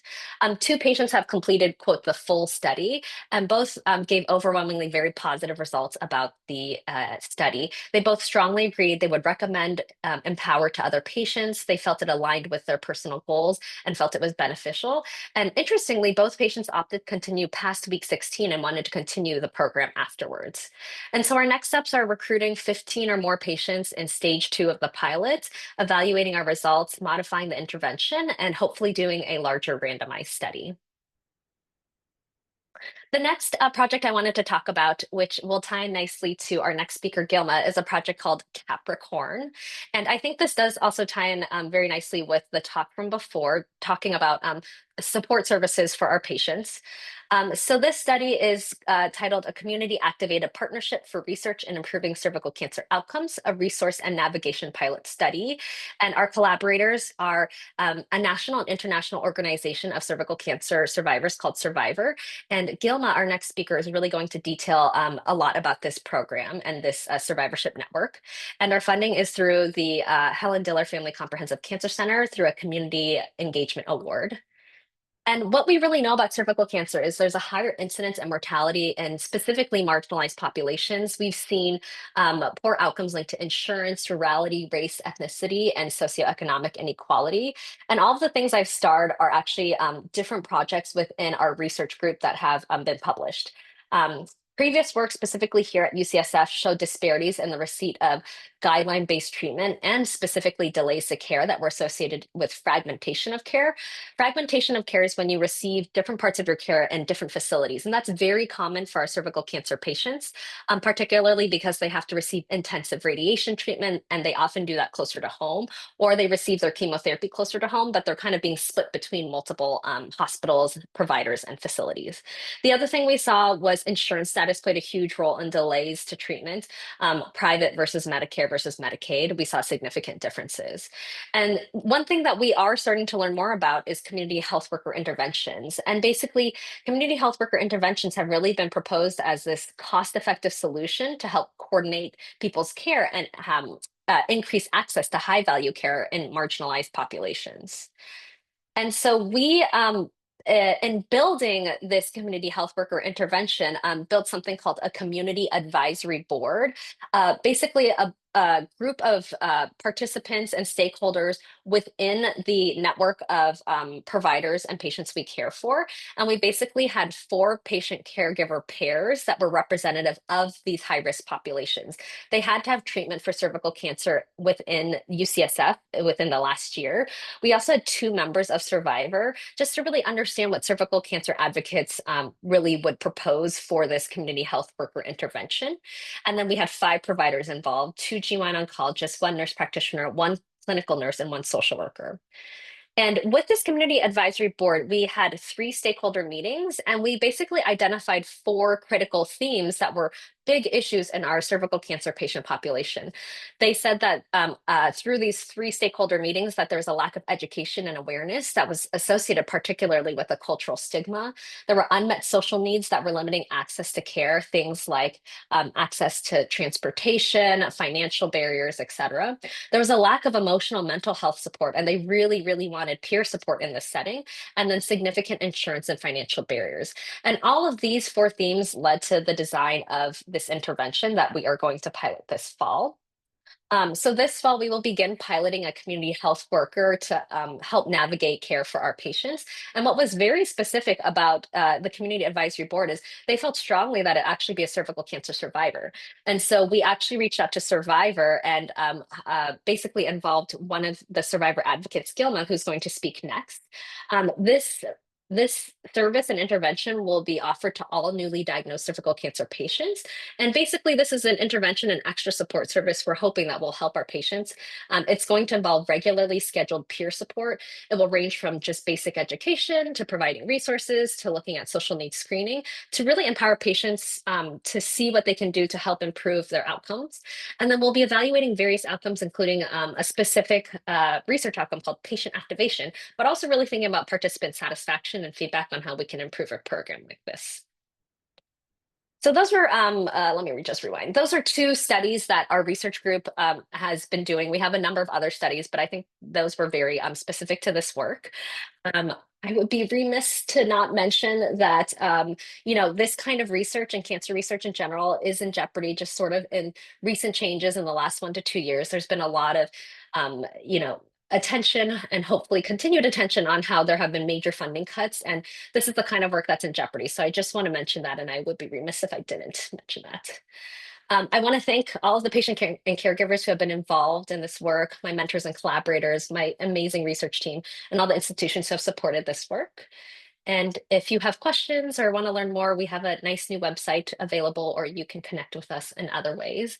And I think now I shall pass it on to Gilma, who's going to talk more about Survivor.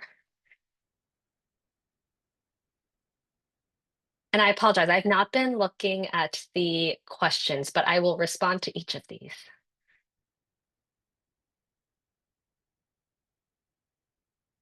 Thank you, Dr. Cham and Dr. Chen for the invitation. I'm gonna try to share my screen here. I'm sorry, I'm not very good with technology.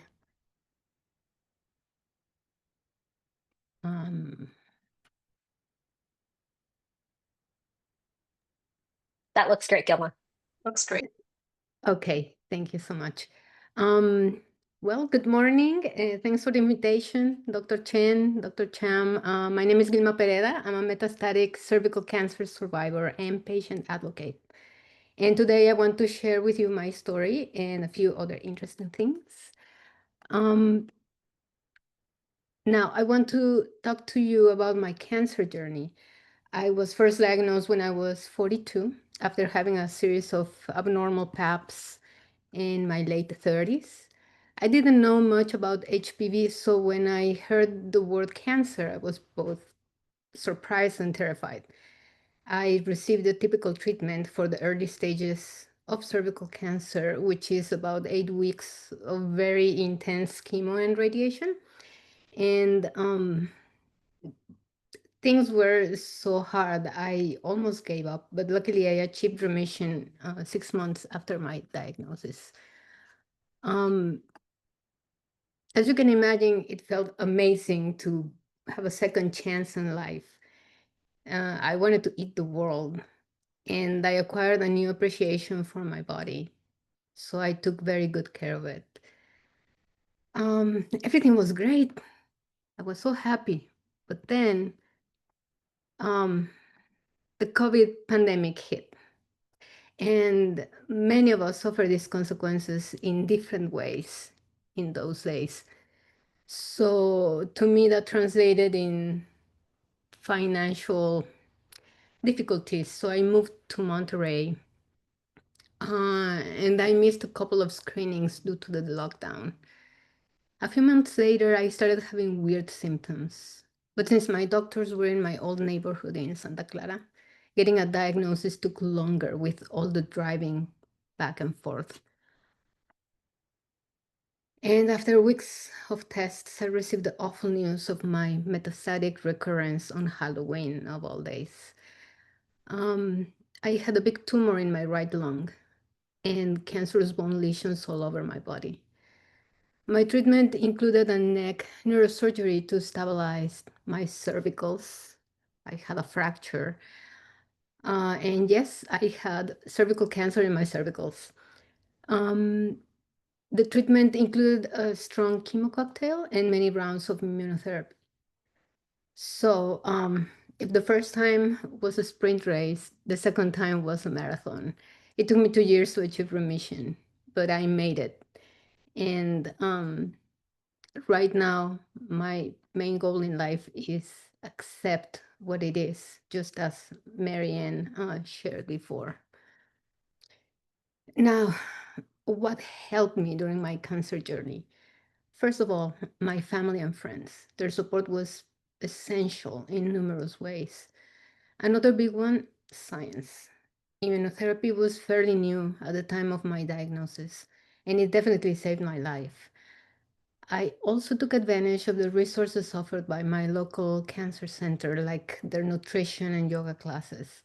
And I made sure to talk to a therapist to manage my many emotions.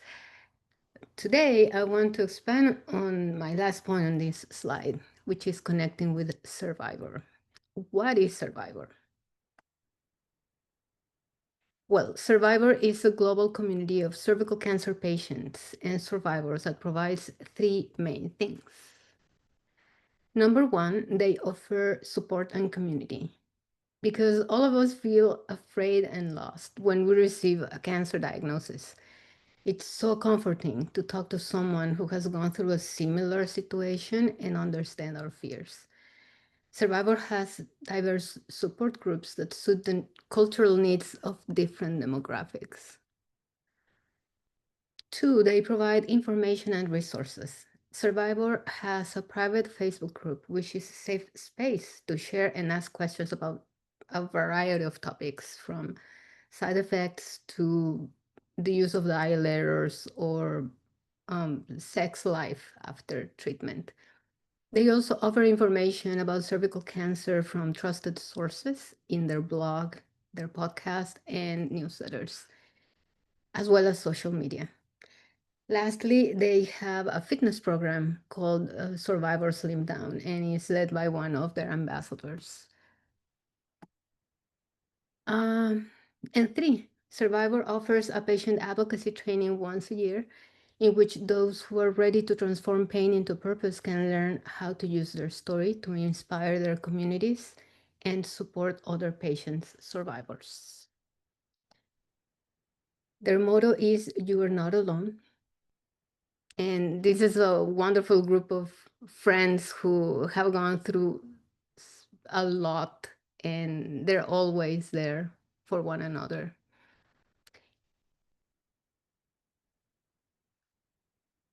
So if you're interested, Survivor has a website and presence on most social media platforms. So feel free to take a look and connect. And that's it. Thank you so much for having me.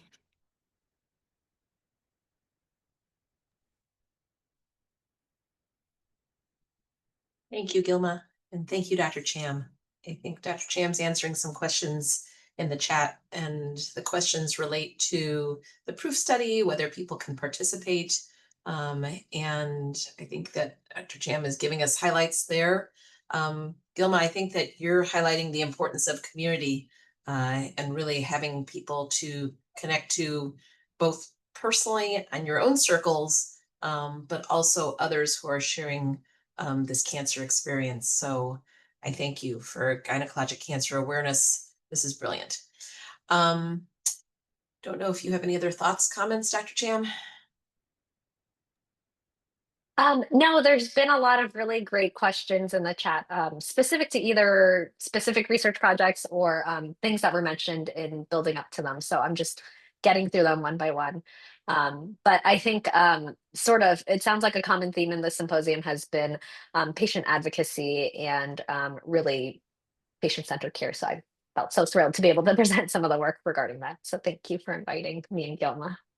Yeah, I think we recognize that this is an area that we really need to understand more of. And, the science is critical for what treatment has what response rate. But, at the end, we're treating individuals, and all individuals come with a different experience. And so having that knowledge of how do we take care of a specific group, we're talking about personalized care. So I think, somebody mentioned in the chat, social determinants of health, all of those experiences make everyone's journey very different.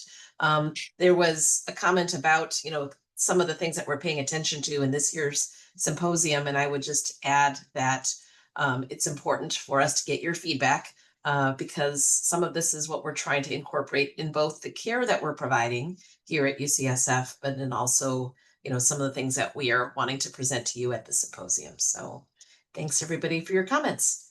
And I just really want to highlight that Dr. Chen's leadership has also led to UCSF being very willing to care for a very diverse group of patients with a large catchment area. And so I think UCSF is very special in that setting. And I think that's allowed us to also grow some of that research. So thank you. Thank you. Thanks for the plug. And that's why our symposium is still virtual, so that we can reach a broad audience. We don't expect people to drive into San Francisco and park on a Saturday morning. We think that you can all participate. And there's also questions about some of the resources, and some of these will be available online afterwards for the people who are registered for the meeting. Great. Well, thank you so much. I think we'll move on to our next presentation. We're kind of continuing the theme of different cancers and surviving your cancer and how do we manage life afterwards. I invited Dr. Emi Yoshida as one of our colleagues. So, at the Cancer Center, it also takes an entire village. We treat patients with surgery, we do chemotherapy, but radiation is a key part of how we manage certain types of gynecologic cancers. And we also know that radiation has particular side effects. Dr. Yoshida is a radiation oncologist who specializes in the treatment of gynecologic and breast cancers. She has a particular expertise in brachytherapy. And what that is giving radiation directly to tumors in a close distance. Her clinical research focus is really on radiation-related toxicity and how do we improve our radiation therapy. And she's also really interested in thinking about patient quality of life. So Dr. Yoshida is going to talk to us a little bit about long-term effects of radiation. And I believe that she is here, and I'm going to turn the screen over to her and let her take the next part of the symposium. Thanks. Thanks so much, Dr. Chen. Can you hear me okay? Yes, you're great. Okay, great. So also I'm going to make sure that I hopefully share the right screen. So hang on really fast. I have to move everyone over to a different. Oh no, I can't move you over beyond this. Oh yes. We see lovely scenery. Okay, hang on, let's see. How about now? Can you see? Yes, we see your slides. Okay, perfect. Okay, so yes, thanks again for having me as a speaker today. I'm really excited to be a part of this. I'll be talking about some long-term effects of radiation. I don't have any disclosures, and I work for UCSF. But in order to sort of talk about all of this today, unfortunately, you need to know quite a bit about radiation and how it's delivered and why. So by the end of these short 25 minutes, I expect that you will all be budding gynecologic radiation oncologists. And one caveat is that due to time constraints, I'll just be limiting my talk to primarily endometrial and cervical cancers. So please excuse my briefness, but it's a complex subject and we could dedicate a lot of time to it. So as you all may know, radium was initially marketed as a beauty product and a treatment for gray hair. It could glow in the dark and was used to paint numbers on watches. Eventually it was thought to be able to treat ailments like arthritis, sprains, and chest colds. And actually, the first record of radium being used to treat cervical cancer was in 1904 by a man named Robert Abe, who was an American surgeon. But it wasn't until the 1940s and 1950s when cobalt machines became widely used to deliver external beam radiation to the pelvis And since then, there have been many trials that have supported the therapeutic benefit of using radiation to treat gynecologic cancers. Most notably in 1997, what we now refer to as the Landoni trial was published, and my slides are not advancing. Hold on. Okay, I know you all love to see the slide of of Titanic, but anyway, the Landoni trial was published, establishing radiation as the standard of care for definitive management of cervix cancer. And why did that become the new standard? Not because radiation improved survival over surgery. In fact, patients, basically did the same, regardless of whether they were treated with primary radiation or primary surgery. But the reason it was because 28% of patients in the surgery group had moderate to severe morbidity that required medical or surgical treatment, compared to 12% of patients in the radiation group. And so, even more importantly, so two deaths related to, uh, surgical treatment were occurred on that trial. And so both short-term and long-term morbidity was worse in the surgery group, and making, radiation sort of our new standard. But as we know, radiation is certainly not without its toxicity. The type of radiation that was used back then on the Landoni trial, in addition to most of the endometrial trials that I'm about to discuss, is something that we now refer to as 2D radiation. So we essentially just used two beams, one from the, I don't know if you can see my arrow, but one from the front, one from the back, and basically everything between got a lot of radiation. um, and the red is sort of the highest dose. And so these are just a few landmark trials supporting radiation, sorry, for endometrial cancer, that also used similar type of radiation, primarily 2D radiation. And these two trials in particular, PORTEC-1 and GOG-99, established the importance of pelvic radiation following surgery. And so as I just discussed, most of the patients on those trials had this type of radiation, but some of them also had a slightly newer form of radiation called 3D conformal radiation, which involves, the addition of just, one or two extra beams. So now this is a total of four. Sometimes we used three to make kind of a box shape. So a little bit of sparing here at the front, a little bit of sparing here in the back. Maybe you can see also here, the bowel is getting a little bit less dose in this little tiny corner, and the rectum is getting a little bit less dose in this tiny corner. But nonetheless, it was a big improvement. And when we know that patients on that PORTEC-1 trial who did have radiation had significantly higher probability, who did not have radiation, so that's in yellow, had a higher probability of local regional relapse at 5, 10, 15 years, compared to patients who did not. We also know that pelvic radiation can have severe long-term effects on urination and bowel movements, as well as physical functioning, daily activities, and sexual health.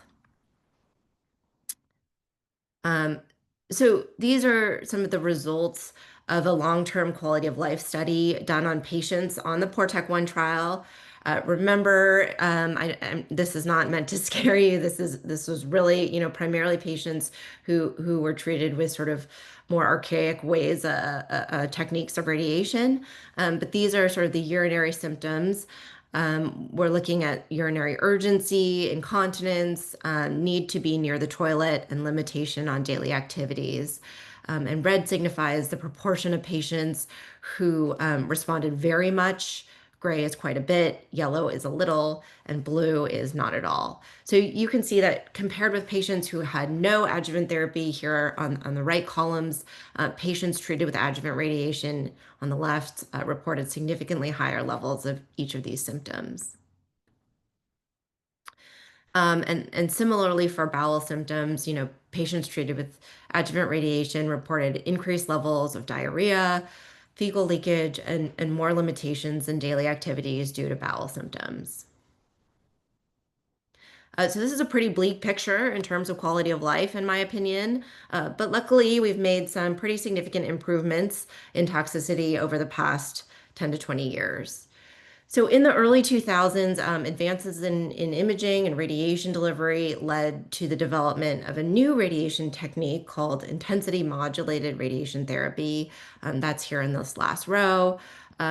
Radiation could now be delivered from many different angles around the body. And the shape and intensity of the beams being delivered could be altered or modulated as it exited the machine. So there is a relatively, what I think, stark reduction in the amount of bladder. So you can see this on the side. The bladder is here, and the rectum and some of the bowel that's getting radiation. But even though IMRT or intensity modulated radiation therapy had been around for over 15 years, it was difficult for us to get insurance companies to cover this more sophisticated and, albeit more expensive technique until 2018, when this randomized trial was published of 3D conformal radiation technique compared to IMRT for patients with resected endometrial and cervical cancers. Thanks to Dr. Klopp at MD Anderson, who led this trial. So these charts show the comparison in bowel symptom scores on the left and urinary symptom scores on the right between patients who received IMRT in blue and old standard radiation in yellow. These patients all received 5 to 5.5 weeks of external radiation, and their assessments were performed at 3 weeks, 5 weeks, and 4 to 6 weeks post-radiation.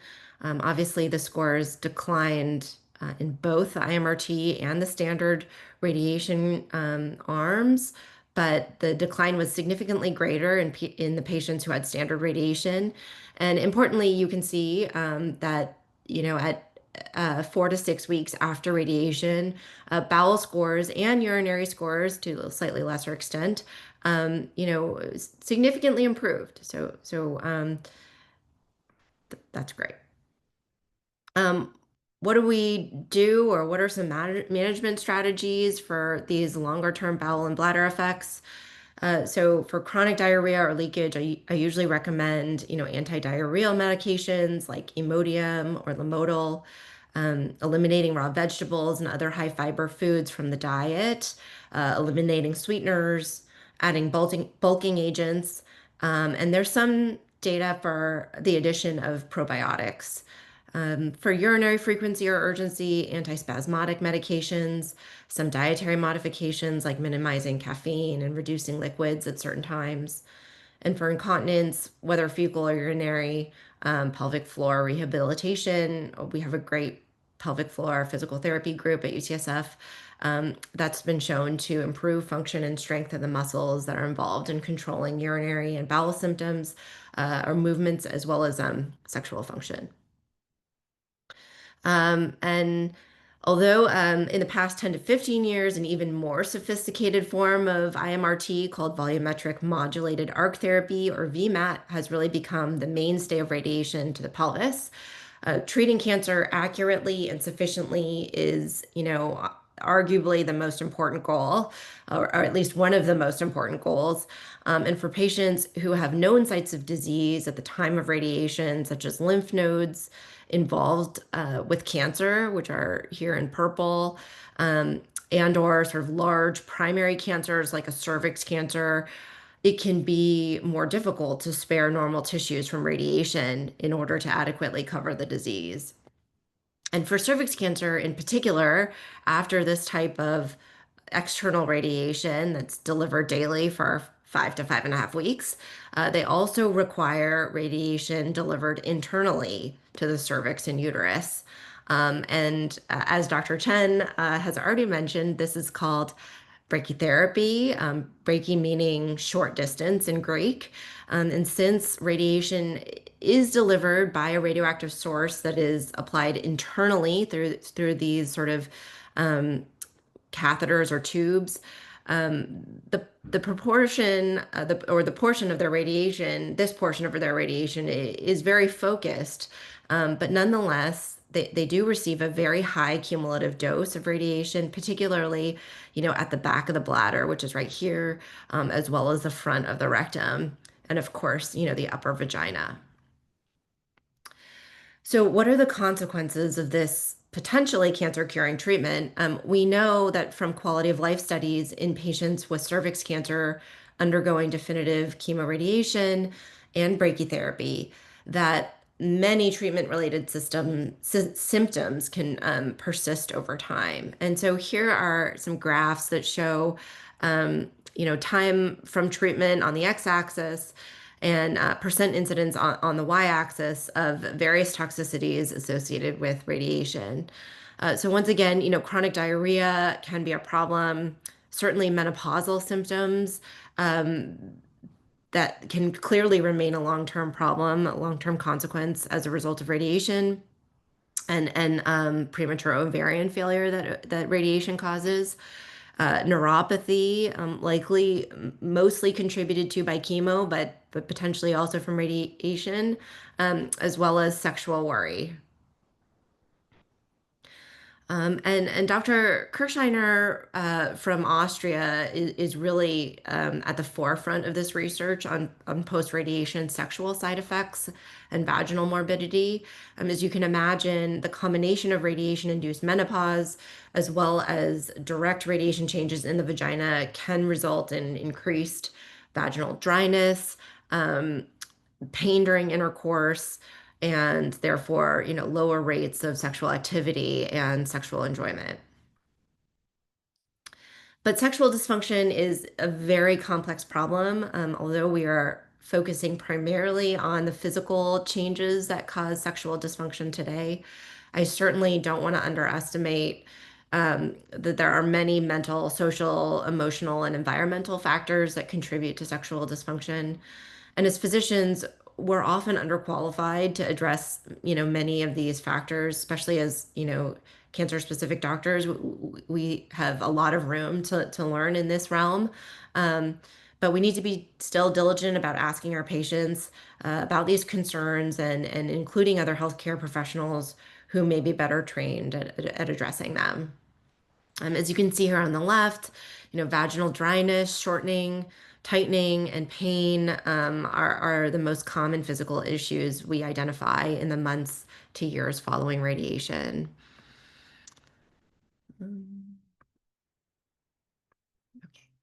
And I have many patients ask me, what I see or what I'm looking for when I'm doing pelvic exams as a part of their surveillance after radiation. So in addition to looking for cancer recurrence, I'm also looking for long-term radiation effects. And I think that sometimes it can be helpful to see, what we're seeing in your vagina. So this is a picture of an untreated vagina. The walls are pink. The tissue appears to be elastic. There are folds in the tissue. So yes, this is normal. This is a picture of a vagina that I would consider to have moderate changes following radiation. And that you can see there's loss of vaginal folds, there's lightening or whitening of the tissue, and the tissue, clearly appears less elastic. The vaginal, the vault looks narrow. And, this is a picture of severe vaginal stenosis or toxicity following radiation. So you can see sort of complete blanching of the vaginal walls. This tissue appears to be stiff and dry. And then, importantly, radiation can also cause small vessels to appear. We call these telangiectasias.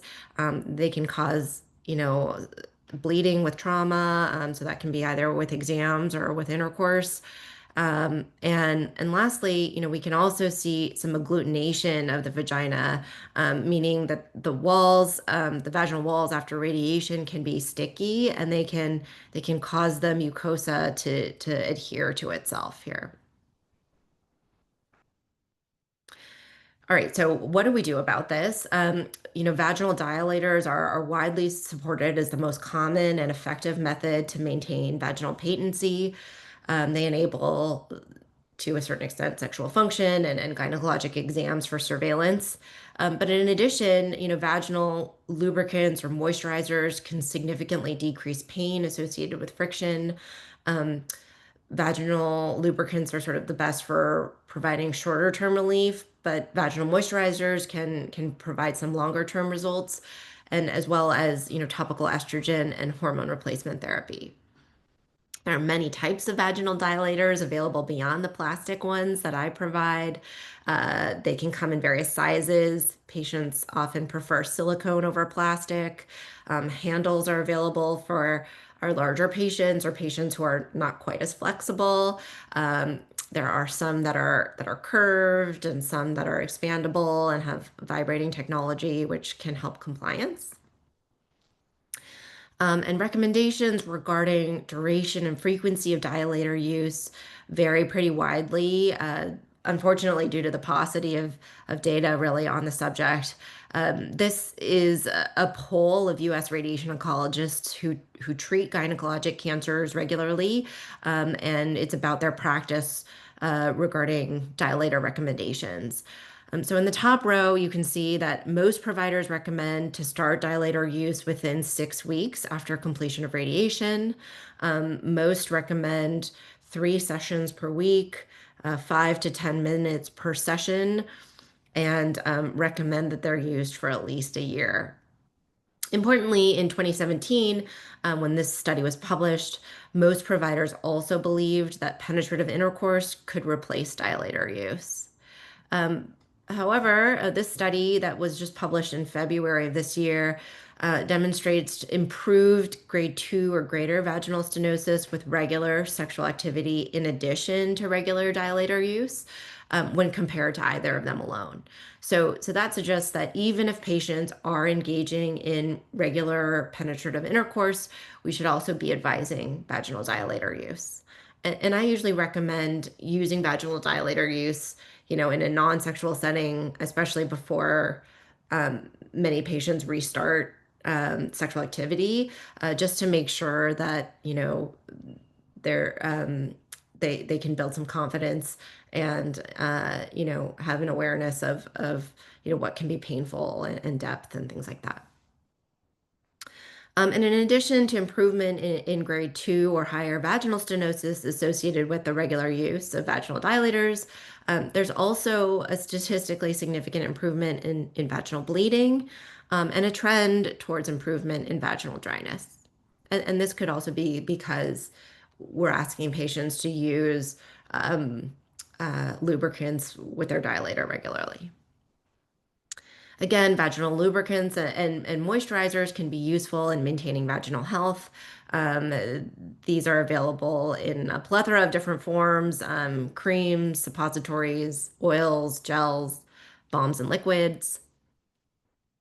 And the application of local estrogen has been highly effective, or has been shown to be highly effective for promotion of vaginal epithelial regeneration and consequently can reduce vaginal dryness as well as improve fragility and pain.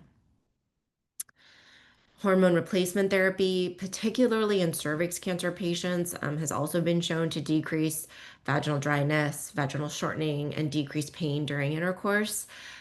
Many patients with cervix cancer are premenopausal at the time of diagnosis, and we don't necessarily think these cancers are driven by hormones. So hormone replacement therapy should be considered. Unfortunately, we don't have great data regarding the role of hormone replacement therapy for postmenopausal patients with estrogen-driven cancers, like most endometrial cancers or breast cancers. So there's some reluctance around recommending hormone replacement therapy for these women. Less common long-term toxicities, so insufficiency fractures.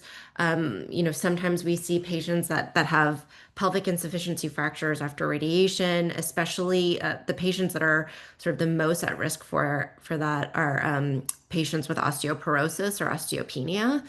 So really, the treatment for that is similar.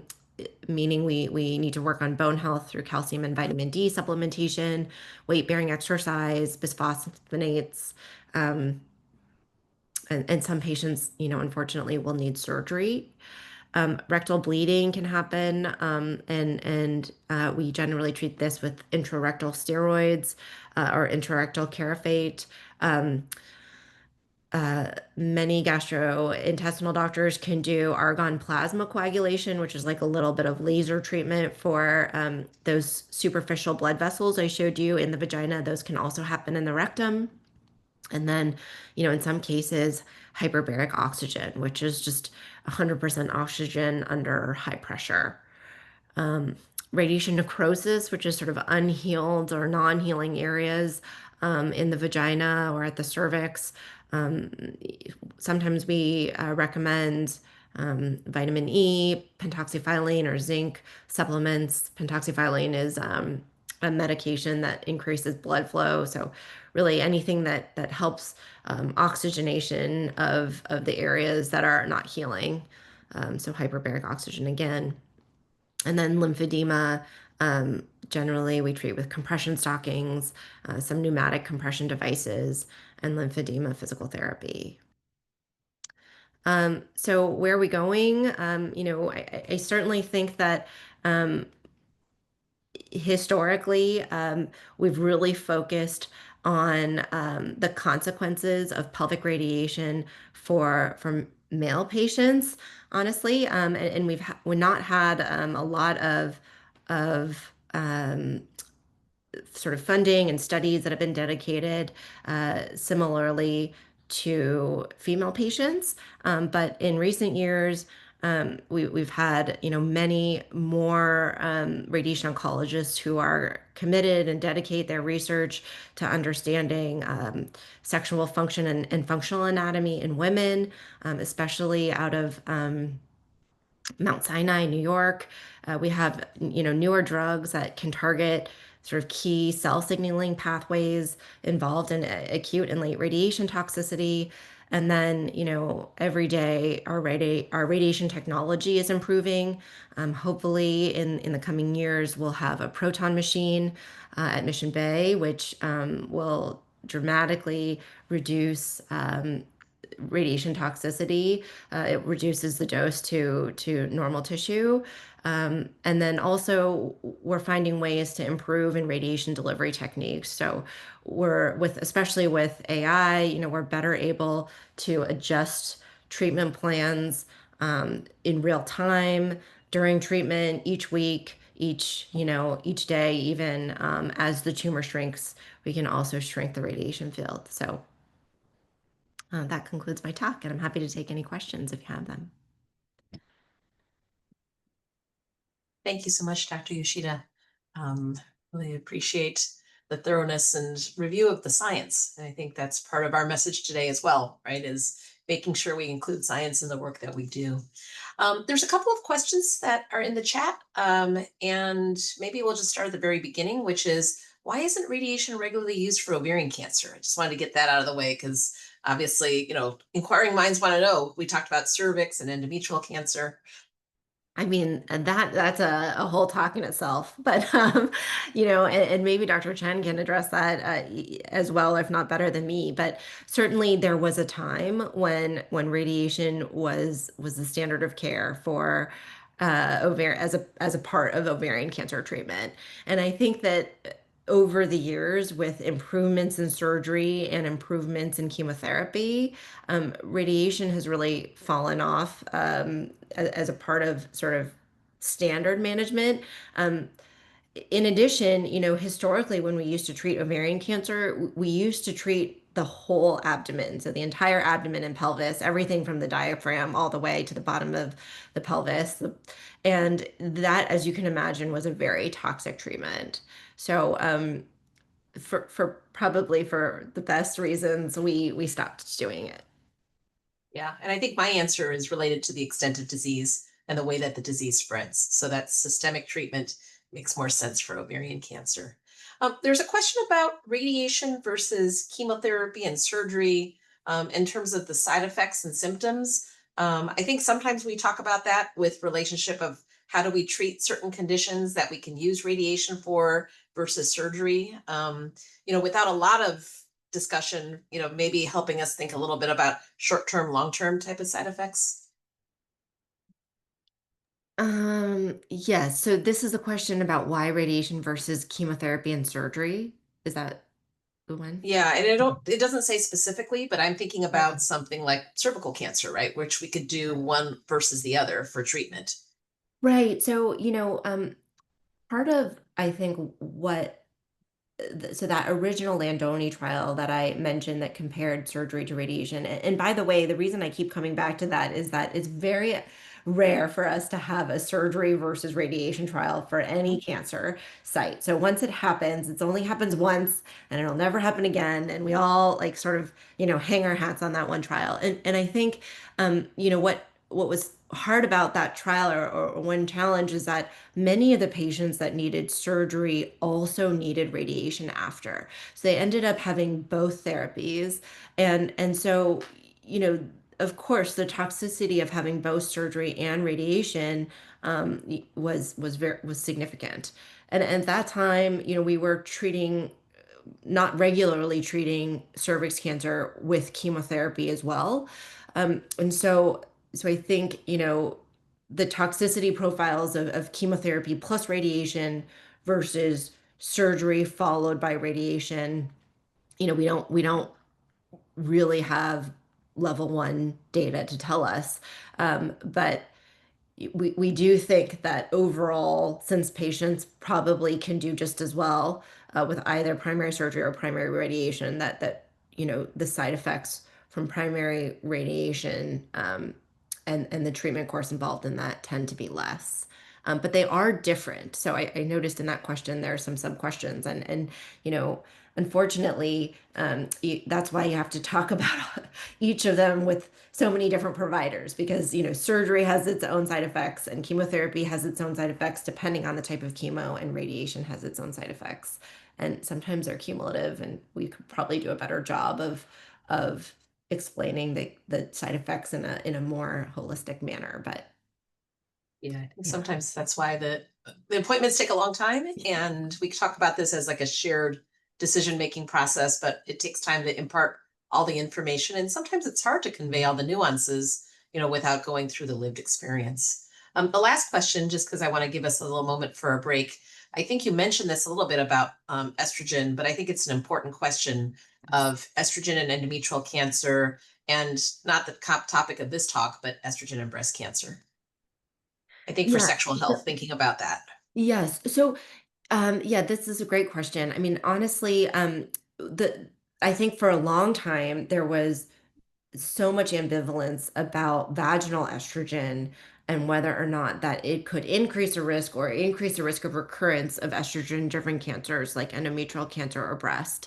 But I think that thus far the data has not supported that. And so most practitioners feel very comfortable prescribing vaginal or topical estrogen for patients that had or have cancers that are driven by estrogen. That same data is not available for hormone replacement therapy. So that's sort of a separate, having systemic hormones is a little bit of a separate discussion. And is much more nuanced. And I think many more people feel ambivalent about prescribing systemic hormone therapy for patients who have estrogen-driven cancers. Yeah, but it's a really important topic of conversation, and managing the symptoms is still something that we can discuss with or without the use of estrogen. So thank you, Dr. Yoshida. I want to appreciate this group of discussion regarding the patient experience. We're going to take a 5-minute break, and then we're going to come to the tail end of our symposium for this morning. We'll be back 11:20.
Welcome back, everybody.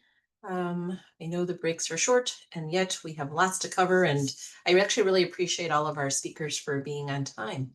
I wanted to introduce our next speaker, who I have the pleasure of introducing, and I realize in talking to my patients when they come for visits that people have many talents. And I really appreciate the way that people can express their condition. And our next speaker is Ms. Lori Barron, who is going to do a poem reading, and then we'll talk a little bit about Art for Recovery. Ms. Barron, please go ahead. Thanks, Dr. Chen. I'd like to thank Dr. Chen for inviting me to submit this poem to the symposium, and I'd like to dedicate this reading to her. The poem was inspired by a spider who came to dwell in my apartment late in the spring of last year, right around the time I was getting confirmation that I was having another recurrence. Everything I described the spider as doing, it actually did. And this is simply called The Spider.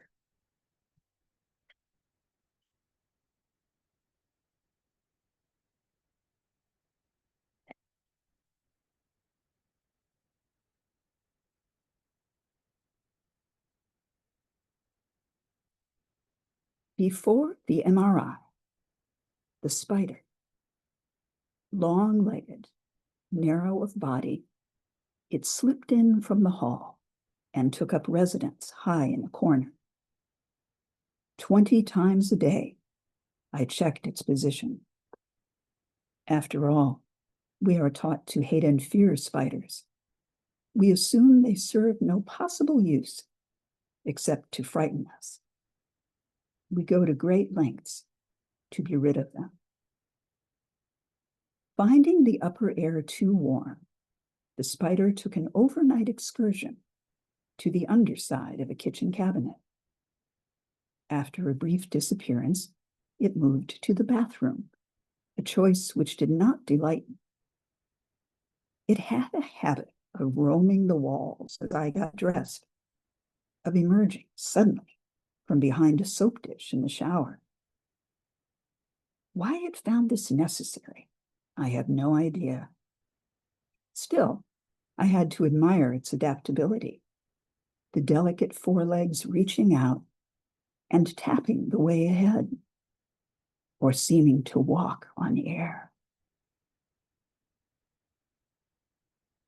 I will never know why it kept reappearing, nor why I kept finding within it an unexpected grace. Sometime after the MRI, I realized that the spider would always be there, that sometimes I would see it and sometimes not. I could spend a lifetime scanning the walls every time I stepped in a room, or embrace the strange forms of mercy, the curious exaltation of trusting my feet to invisible trails. We know the next step no more. All right, I finally said, give me a poem and you can stay. Thank you.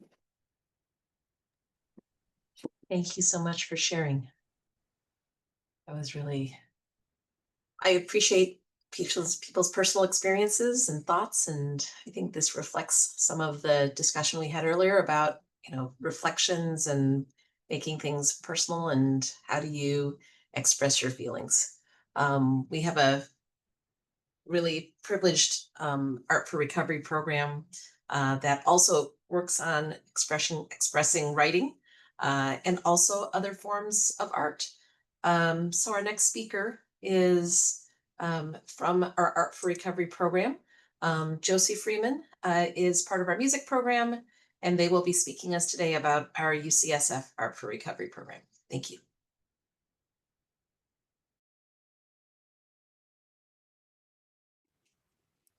Hello, I'm having trouble turning my camera on. It looks like it's disabled.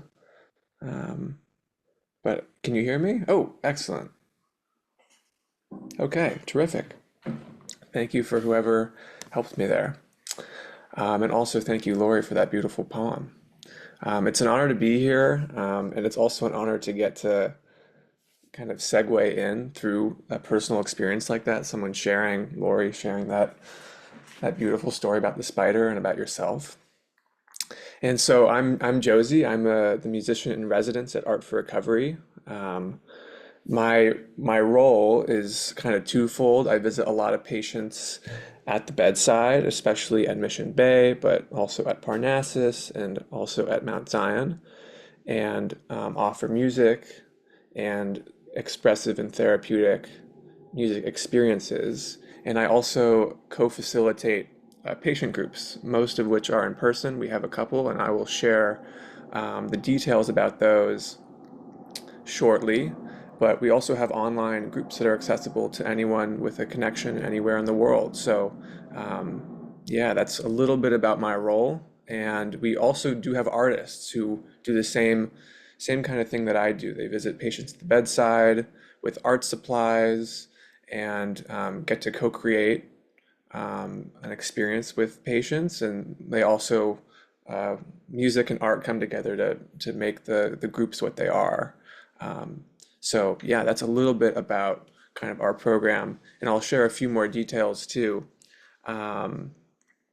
But if you do happen to find yourself an inpatient at Mission Bay or Parnassus or Mount Zion, please do let us know if you're interested in having some creative company and some space to kind of either receive a therapeutic experience with music, maybe a musical meditation or something that can help you rest, or if you would like to do a project with us, we would love to collaborate with you and spend some time getting to know you.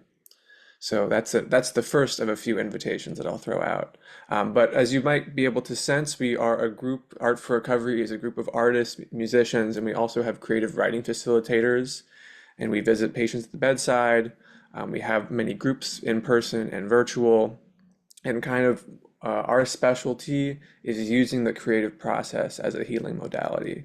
So it's special that we are in the presence of many gifted healers who specialize in all sorts of different kinds of physiological care, and we also love to be there for other kinds of healing too. So there's the emotional, there's the spiritual, there's many kinds of ways that we want to attend to the holistic experience of what it is to be in your position, to be going through a cancer journey.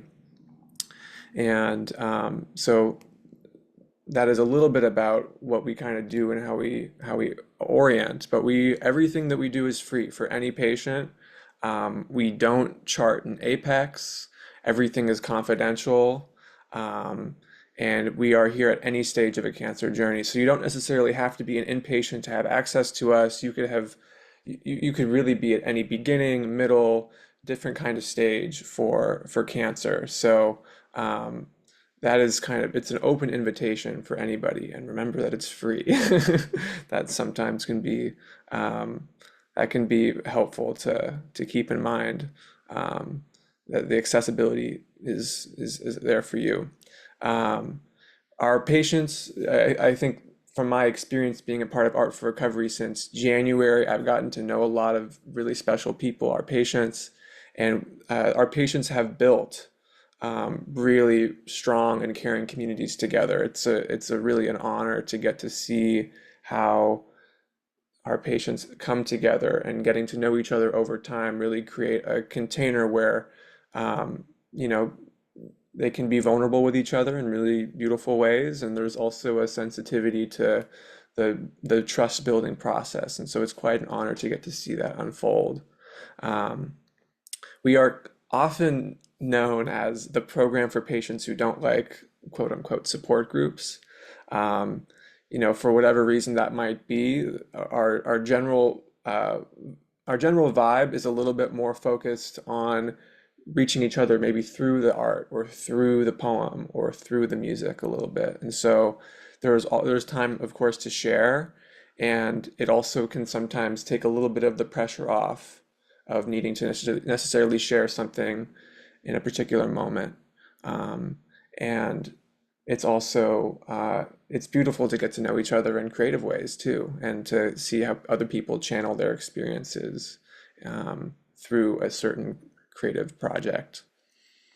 I think I would also like to share, I think there might be a few slides. If we could put those up, I would be grateful. And there are a few details about some different groups, which I'd be happy to share with y'all. And as that is happening, I don't know if if I should put those up, or if someone else has a slide deck they'd like to put up. Don't have those ready, I'm sorry. Oh, okay, that's no problem. I can, I can share a few pieces of information there, just from off the top of my head. But one of the other things that if you hear about Art for Recovery, a way that you might get to engage with us is through the exhibitions that we put up of our patients' artwork at the hospitals. It's sometimes, every couple of months, we'll have a patient who has over time with us kind of created a body of work. And it's really special, either through an exhibition or through some of our art shows, for patients to be able to be witnessed by other people, to have their art kind of come together in a particular space, and to get to step back and look at how they've expressed themselves over a long period of time. And we've also, through the art shows and performances, that's a similar process with music. And so you might see some of the exhibitions, especially in the lobby of the Women's Hospital at Mission Bay. We have a couple of exhibitions up right now. And we actually are soon to have an exhibition of patients' artwork and installation at SF MoMA. And so if you are at SF MoMA in the next few months, you should go check out the cafe on the first floor, the surrounding area. That'll be really special. That opening is going to be happening in October. So a few things I'd just like to share about specific groups. So I mentioned if you're an inpatient at any of the UCSF hospitals, feel free to reach out to us. We are here for you, and you are not alone. So we're excited to come and be with you. And if you are coming into Mount Zion or the Berkeley Outpatient Clinic for any sort of outpatient care, I would also invite you to stop by to our Open Art Studio drop-in groups. At Berkeley on Thursdays, the timing I can confirm in a second, but I think the timing is at 1:30. It's a 2 or 3 hour Open Art Studio. You can drop in at any point. We have a harper, one of our musicians. Patrice is a spectacular harper. Our director, Amy, is a talented artist, and so is June, and the three of them co-facilitate that group at Berkeley on Thursday afternoons. And on Wednesday at 1 o'clock from 1 to 4 at Mount Zion, we have our Open Art Studio in San Francisco. And so you are welcome to drop by at any point, and we would happily introduce you to the crew. We'd happily offer you some art materials, and we would be honored for the chance to get to know you a little bit.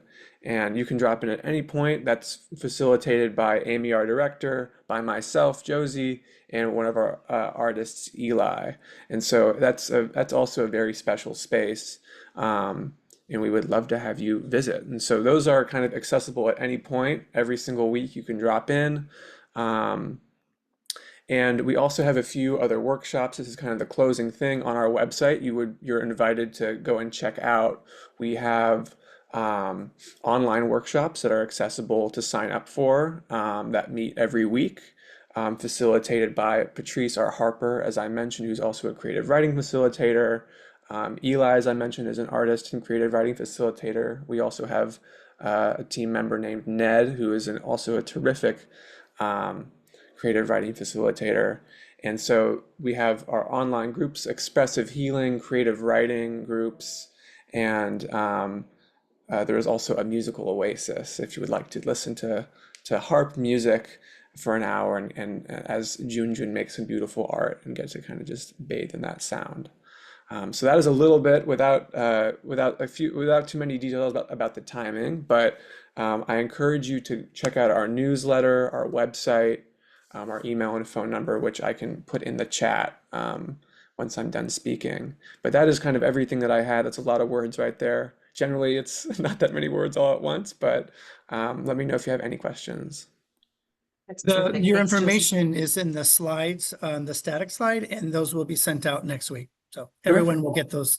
Everyone will get all that information. Awesome. Thank you so Josie, much. there's two comments in the Q&A for you. One is a great appreciation for Art for Recovery that has many stations around Mission Bay. And so our patients really appreciate that. But there's also a question about how is Art for Recovery funded? That's a great question. I think our director, Amy, could probably speak more to that. It's not really super connected to my role. But I think there is probably a mix of funding sources, and if you have specific questions, I'd be happy to connect you to our director, Amy. And you can email our Art for Recovery email, which will be on the slides, and I can also share a specific email. You can also give you my email too if there's a particular question with that I can forward along. Yeah, and I know that part of it comes from support from the Cancer Center. Mm-hmm. They have part of that in their budgeting process. So we are part of the Cancer Center, yeah. As we have budget cuts and as we have restrictions, it gets a little bit more challenging to support all of our programs. But this is one that's super meaningful for our patients. So thank you, Josie. Thank you, Lori. And we appreciate the art of expression. Yes. We're going to close with a little bit more science. We're going to talk back a little about research and clinical trials. I have the pleasure of introducing Dr. Rebecca Brooks and Dr. Amy Chen, our colleagues from, oh, am I missing the slide, Kevin? We're going to have the friend circle first before, or do you want to have them go last? Whatever you think. The friend circle was next. Okay, that's fine. Okay. Okay. Well, I think that we all appreciate the role of our friend circle in our advocacy for gynecologic oncology. We have a couple members of our friend circle here today who are integral in terms of the planning for the symposium. We have Sara Vellve and Stacey Ross who are here, and I'm going to get off because I know that they have lots to say and I want to give them the opportunity to express their part of the program. So thanks to Sara and Stacey. Thanks, Dr. Chen. I will kick things off here for the two of us. So thanks everybody for being here and sharing your Saturday with us. So Sara and I are founding members of the Friend Circle. We are a patient-led grassroots volunteer group, originally born out of the UCSF Gynecologic department, but we welcome patients from any medical center who are experiencing any type of GYN cancer. Our group's main focus is on mutual support, sharing our experiences and learning from each other. We lead with passion and the understanding that comes from a shared experience, no matter where we are in our journeys. And as Dr. Chen mentioned in her welcome intro, we also do things like supporting this annual symposium. So, for example, we help with theme and topic ideation, sometimes coordinating speakers, and mostly providing feedback from the patient point of view to help guide the discussions and develop the program. And we're always open to welcoming new members, as with additional support, we can always expand our efforts, like developing initiatives around outreach, raising awareness, advocacy, fundraising, and creating meaningful opportunities to help you find purpose throughout your journey.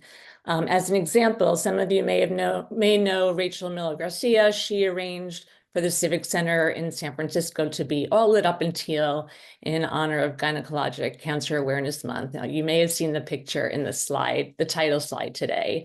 So I know that was really fulfilling for her and to all of us who came out in support, just as an example. So I believe you'll see our email address in either the chat or in the information that's going to get forwarded in the future. But definitely reach out to us if you're interested in more information or in joining us. And first, for now, I will throw it over to Sara to talk more about our support group. Sara, you're muted. Good morning, everybody. Thank you so much for participating. We're so happy that you're here. It's been an extraordinary program so far. I wanted to give you just sort of a brief overview of what our support group meetings are like. They are held every 3 weeks on Saturday, 11:30 to 1, that's Pacific Standard Time. It's a Zoom-based group, and we have people who participate from all over the country. So we have Washington State, we have over in the Carolinas. I don't know that we have anybody from the Midwest yet, but it's certainly open to anybody who has a GYN cancer, and anybody in the world, actually. It doesn't have to be in the United States. So what is a meeting like? Usually we have 5 to 15 people. And we usually start with a 2-word check-in, just so people that helps people center themselves and arrive in the space, and really ask people to think about where they are in that moment in their experience. Then we move on to what questions people want to talk about, or what topics do they want to discuss. In the recent meeting, we discussed a very typical topic is side effects of specific drugs: mirvetuximab, carboplatin, Avastin, Doxil. All of these come with their own side effects, and we have a lot of conversations about people's experiences with those. specific knowledge about drugs, new drugs. When mirvetuximab was first introduced, and it came on the plate of treatment options, we had a lot of conversations about it. How to handle grief, how do people manage their grief?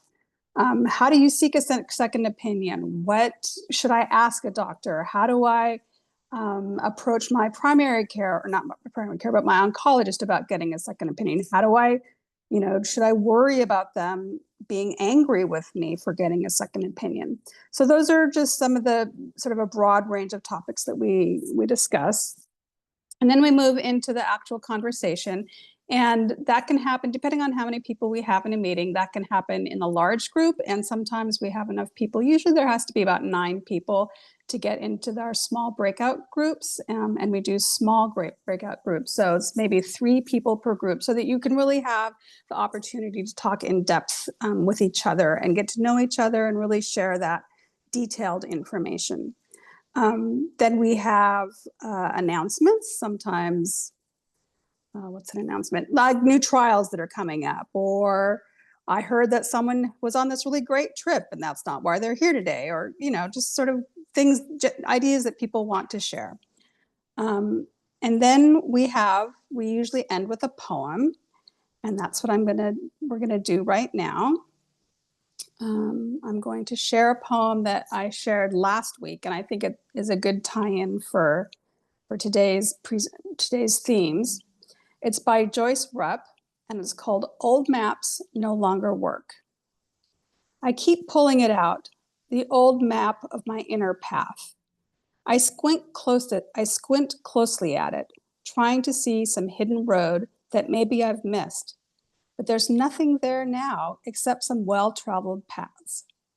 They have seen my footsteps often, held my laughter, caught my tears. I keep going over the old map, but now the roads lead nowhere. A meaningless wilderness. Sorry, this happened last time too. Where life is dull and futile.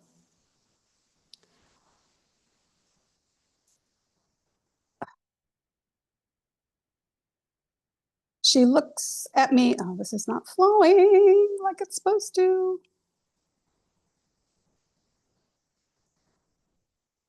My friend looks at me with her eyes and repeats, "Toss it away.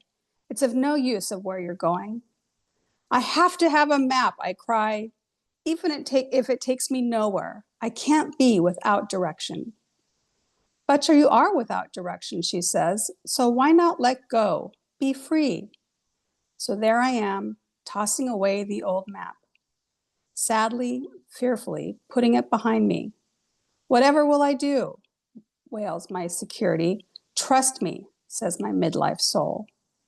No map, no specific directions. No, this way ahead or take a left. How will I know where to go? How will I find my way? No map. But then my midlife soul whispers, there was a time before maps when pilgrims traveled by the stars. It is time for the pilgrim in me to travel in the dark, to learn to read the stars that shine in my soul. I will walk deeper into the dark of my night. I will wait for the stars, trust their guidance, and let their light be enough for me. So I hope that you like that. I hope it resonates with you. Our next meeting is going to be on October 18th, and the meeting after that will be November 1st.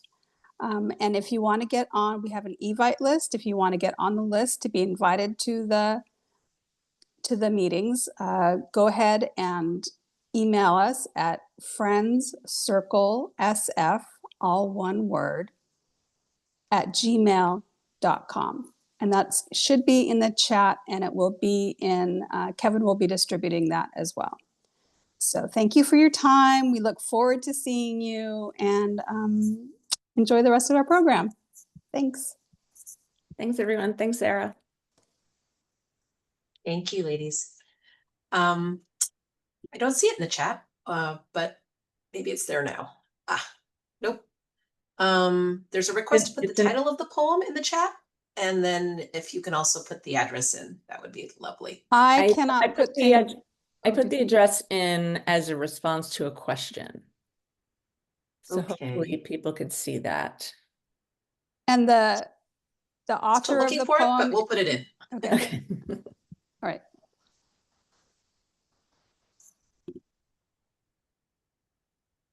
All right.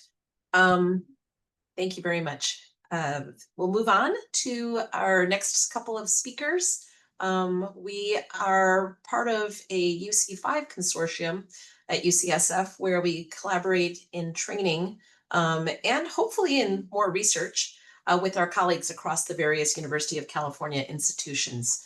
I'm really very pleased to introduce Dr. Rebecca Brooks and Dr. Amy Chen, who are here today from UC Davis. Dr. Brooks is professor and division director, and Dr. Chen is an assistant professor and really heading up their clinical trial program. Clinical trials are about doing the right thing at the right time, and I want to give them the opportunity to talk about trials, and we'll have a breakout session about that afterwards too. Thanks.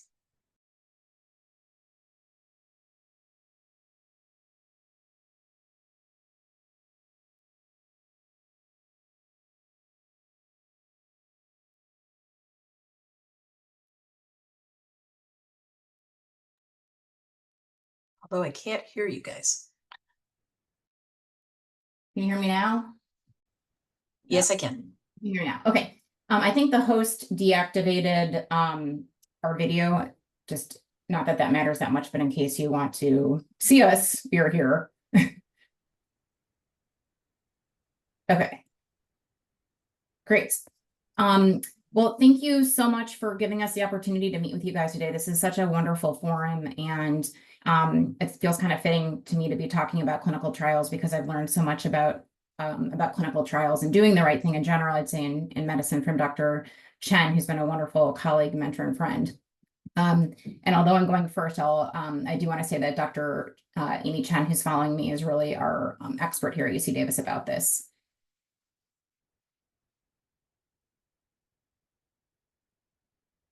So, why am I having problems? Okay, we're gonna back up a second. The little research assistant here. Basically, what is a clinical trial? So we thought it would be helpful just to kind of back up and talk about, in general, what clinical trials are and about why they're important. So basically, clinical trials, as we know, are research studies that investigate how treatments affect a patient's disease and play an important role in developing new therapies. So they're really important for our patients and important for the future of medicine. Sorry, guys, I'm trying to bribe my kids. Please.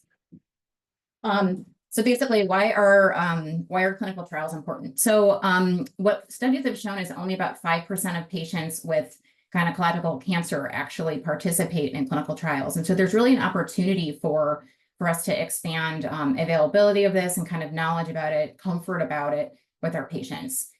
We know that trials are the primary path forward for improving treatment options and expanding available therapies for patients. So it's really crucial as we think about how to improve outcomes, find more cures, et cetera. And some studies have shown that patients who have participated in GOG trials, so we use the term GOG, which refers to Gynecologic Oncology Group, and that's kind of now merged with the NRG.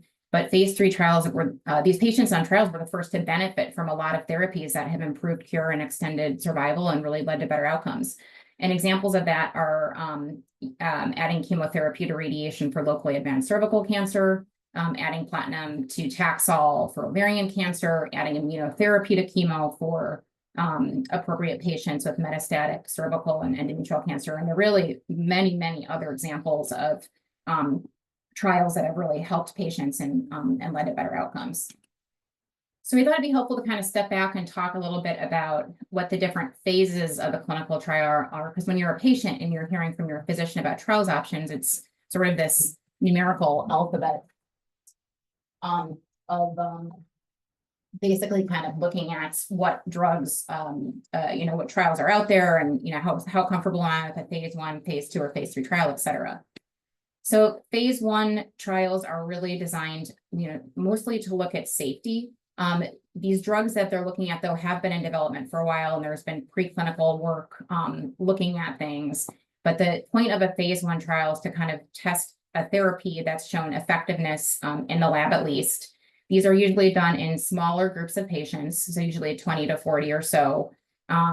Patients are typically tested with a treatment, and the goal is really to determine the safety, what's the right dose, how is the treatment processed in the body, and also hopefully to benefit patients, and if we can find a signal of effectiveness. But you'll see a consistent theme across this, and that patients are really closely monitored for side effects, and that doses are adjusted as needed.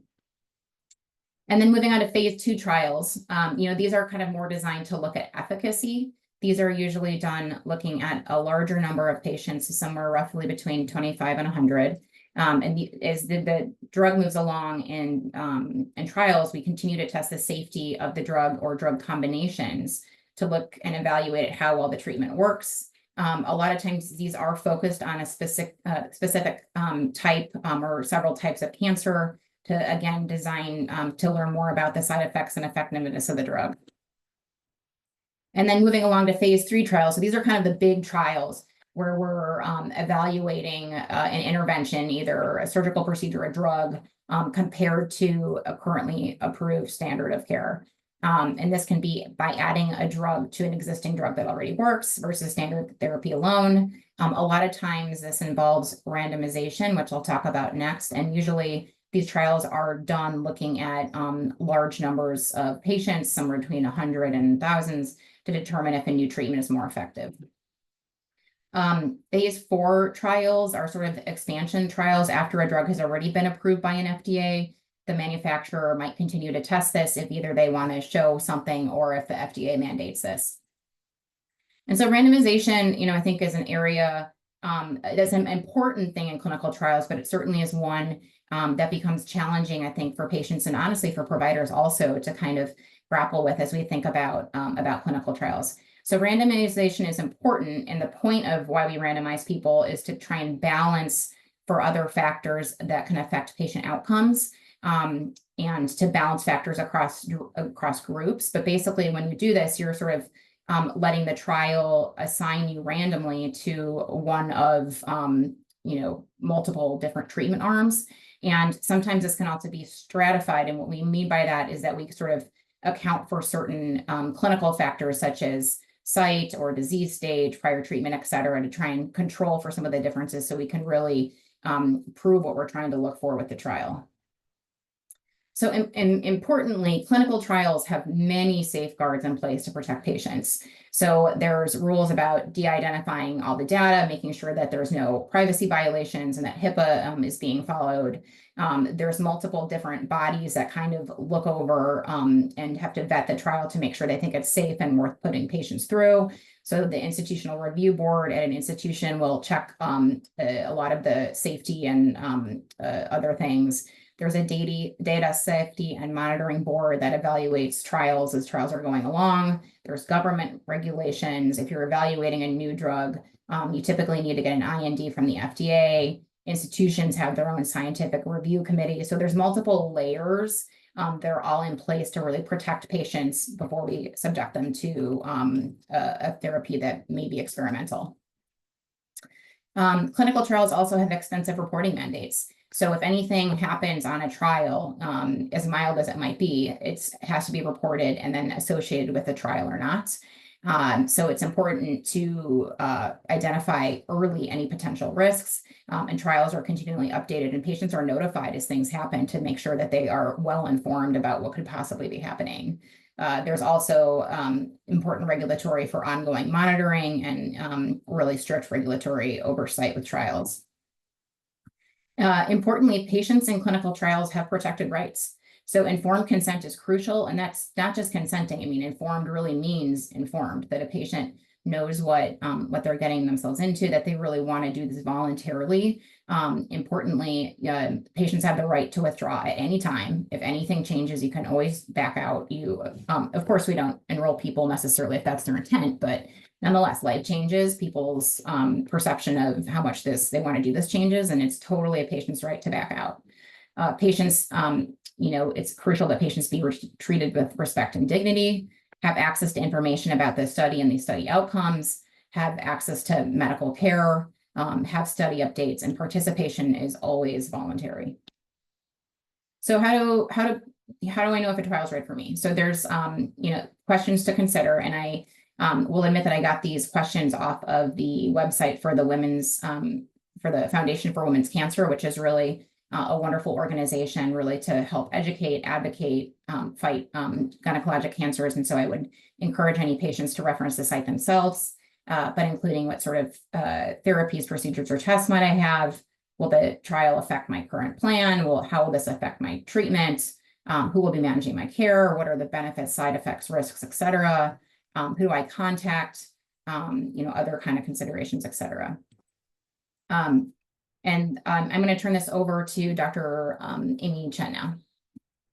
Thank you so much, Dr. Brooks, and thank you, Dr. Chen, for inviting us to talk about clinical trials. It's definitely one of my really big interests and passions.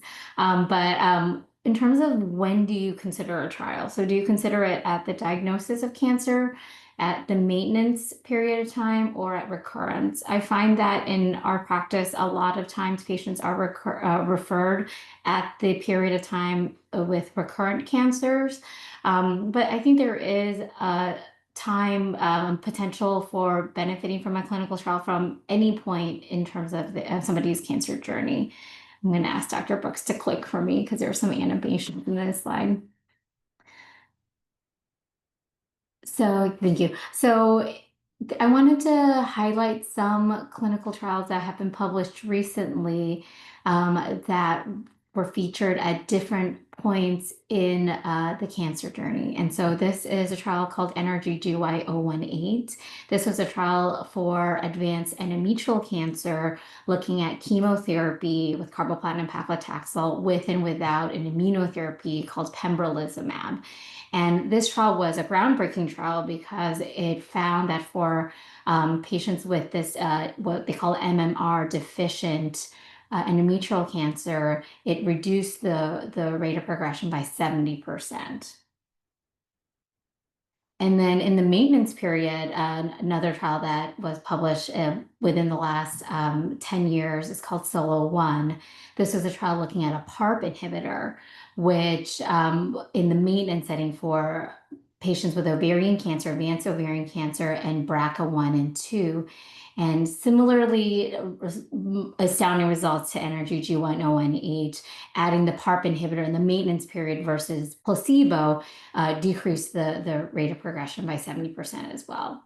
And there's many trials in the recurrence period. And I gave one example, but there's multiple examples that have been published recently as well. This is Mirasol, which is looking at a medication called mirvetuximab. It's what we call it antibody drug conjugate. It's a combination of chemotherapy and immunotherapy for recurrent ovarian cancer with a folate receptor, which showed improvement in progression-free survival as well as response rate and overall survival. And so all of these studies and clinical trials led to changes in therapies, and participating in the trials for the patients at that moment in time allow them to get access to these therapies. Next slide. So how do you even find a clinical trial? There's so many trials out there. There's so many cancer centers that are having trials. Within each cancer center, there's oftentimes ways to navigate the trials available in that cancer center. So this is just an example of the UC Davis Cancer Center website that you can go and search based on certain keywords and certain demographics to find some trials available in our cancer center. But what about other cancer centers? So there is something called clinicaltrials.gov. It's run by the NIH, and this is a public website. Everybody can go on this, and you can search based on certain conditions or specific treatments that you may be looking for. Next slide. The challenge if you do a quick search with just the term ovarian cancer, for example, is that quick click is that you might get a lot of hits. So for searching for ovarian cancer, you'll get 4,923 studies available for ovarian cancer in this website. But you can use filters to narrow it down for you. Next slide. And so if we search for a specific region, so I use our Sacramento zip code, and use a mile radius. You can click 100 miles around Sacramento, and looking for trials that are recruiting right now, we can narrow it down to 57 trials for ovarian cancer within 100 miles of Sacramento. But even so, 57 seems a lot to sift through. And how do you even pick which of these 57 would be the right one for you?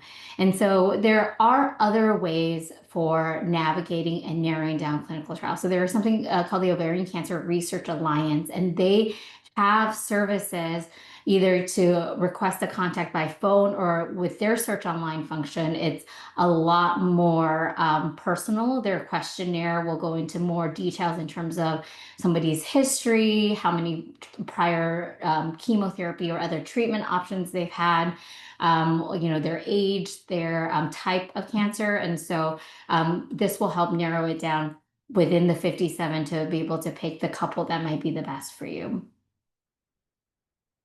Other things to consider when enrolling in a trial, I know Dr. Brooks mentioned some of these as well already, but for example, what does this trial entail? So for certain trials, it may, for example, phase 1 trials require potentially more blood draws, more return to the clinic for visits, because we're monitoring for the side effects, the tolerability, the dosing, and how much the drug is being delivered in the bloodstream. And so that does require sometimes more work on the participant, where certain, also who is going to pay for the trial. And so most trials, I would say, is that in terms of things involved in the trial, for example, the actual experimental agent, additional blood draws, or additional required testing, that is usually paid for by the trial. What we considered more standard of care, so going to see your oncologist,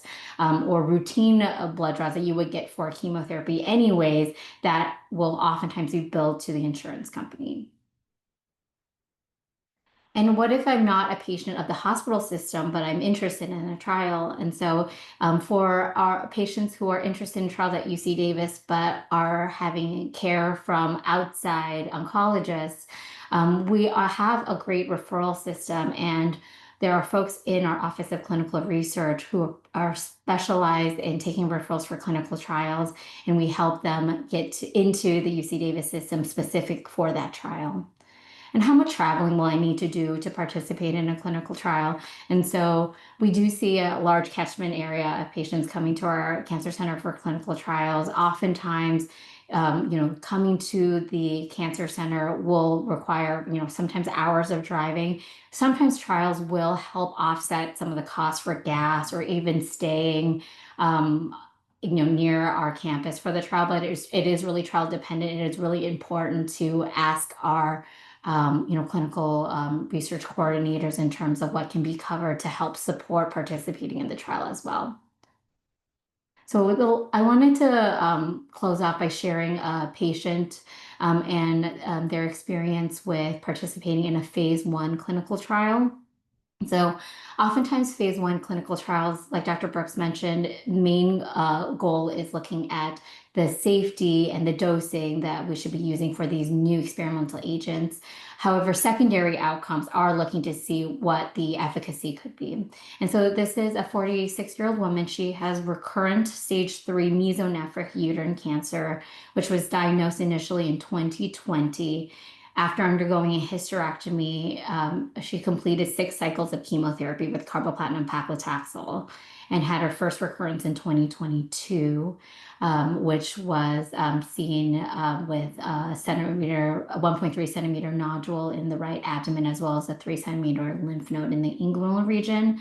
And at that time, she was started on lenvatinib, which is a pill-targeted therapy, and then pembrolizumab, which is a type of immunotherapy. She had a partial response over the course of that year, but in 2023, near the end of 2023, had increase in disease, including peritoneal implants, largest of which was 3.5 centimeters. And you can see her CT scans on the side here.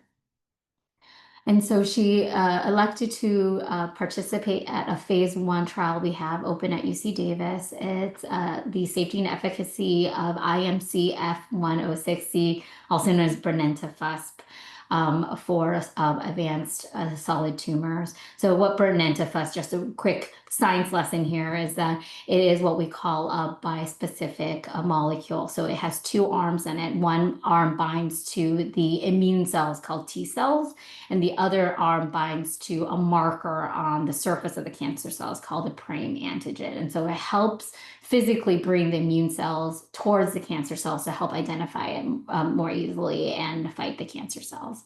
And so initially she had a partial response. She continued, and in April of this year, because she continued to have response and was tolerating the therapy well, she changed from 3 every week regimen to 2 weeks on and 1 week off. And just a little bit more about this clinical trial. So this is a phase 1 trial. And what I was mentioning was phase 1 trials do tend to be a little bit more work intensive. Usually with the first cycle of this therapy, we admit the patients to the hospital for about 48 hours, because as we're giving immunotherapy, we want to monitor for side effects. And so we want to have inpatient, very close monitoring for side effects.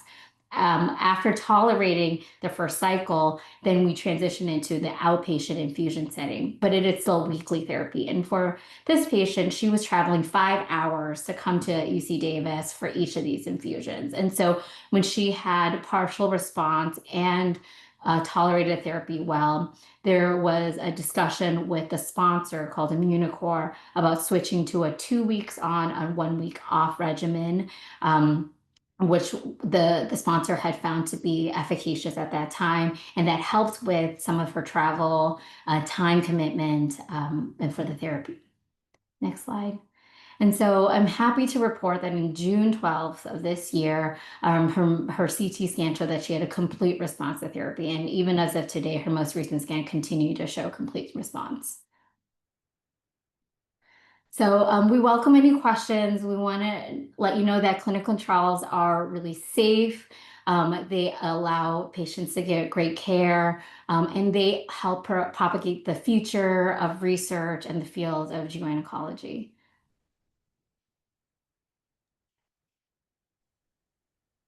Thank you, guys. Dr. Chen, that's a very inspiring story for us to end our symposium on today. A very positive note.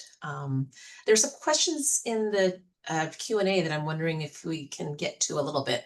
The first was, how do you share the results of trials with patients participating in them? That's a great question. So a lot of our trials are what we call consortium trials and industry trials, meaning that oftentimes we're not the only site that holds the trials, but there are multiple sites either around the country or even around the world. Oftentimes when the trial is finally completed, which can happen potentially years after somebody's participation in the trial, they will be published and presented in large conferences, and our research team will let the participants know what the final outcomes are. However, there's no way to go back and say who you were on that trial in terms of the numbers on the graphs, but you can see what the large data has shown in the results of the trial from those publications. And the other question was related to how do we involve patients who are more marginalized due to barriers such as transportation or time, or potentially more challenging comorbidities that would limit their participation?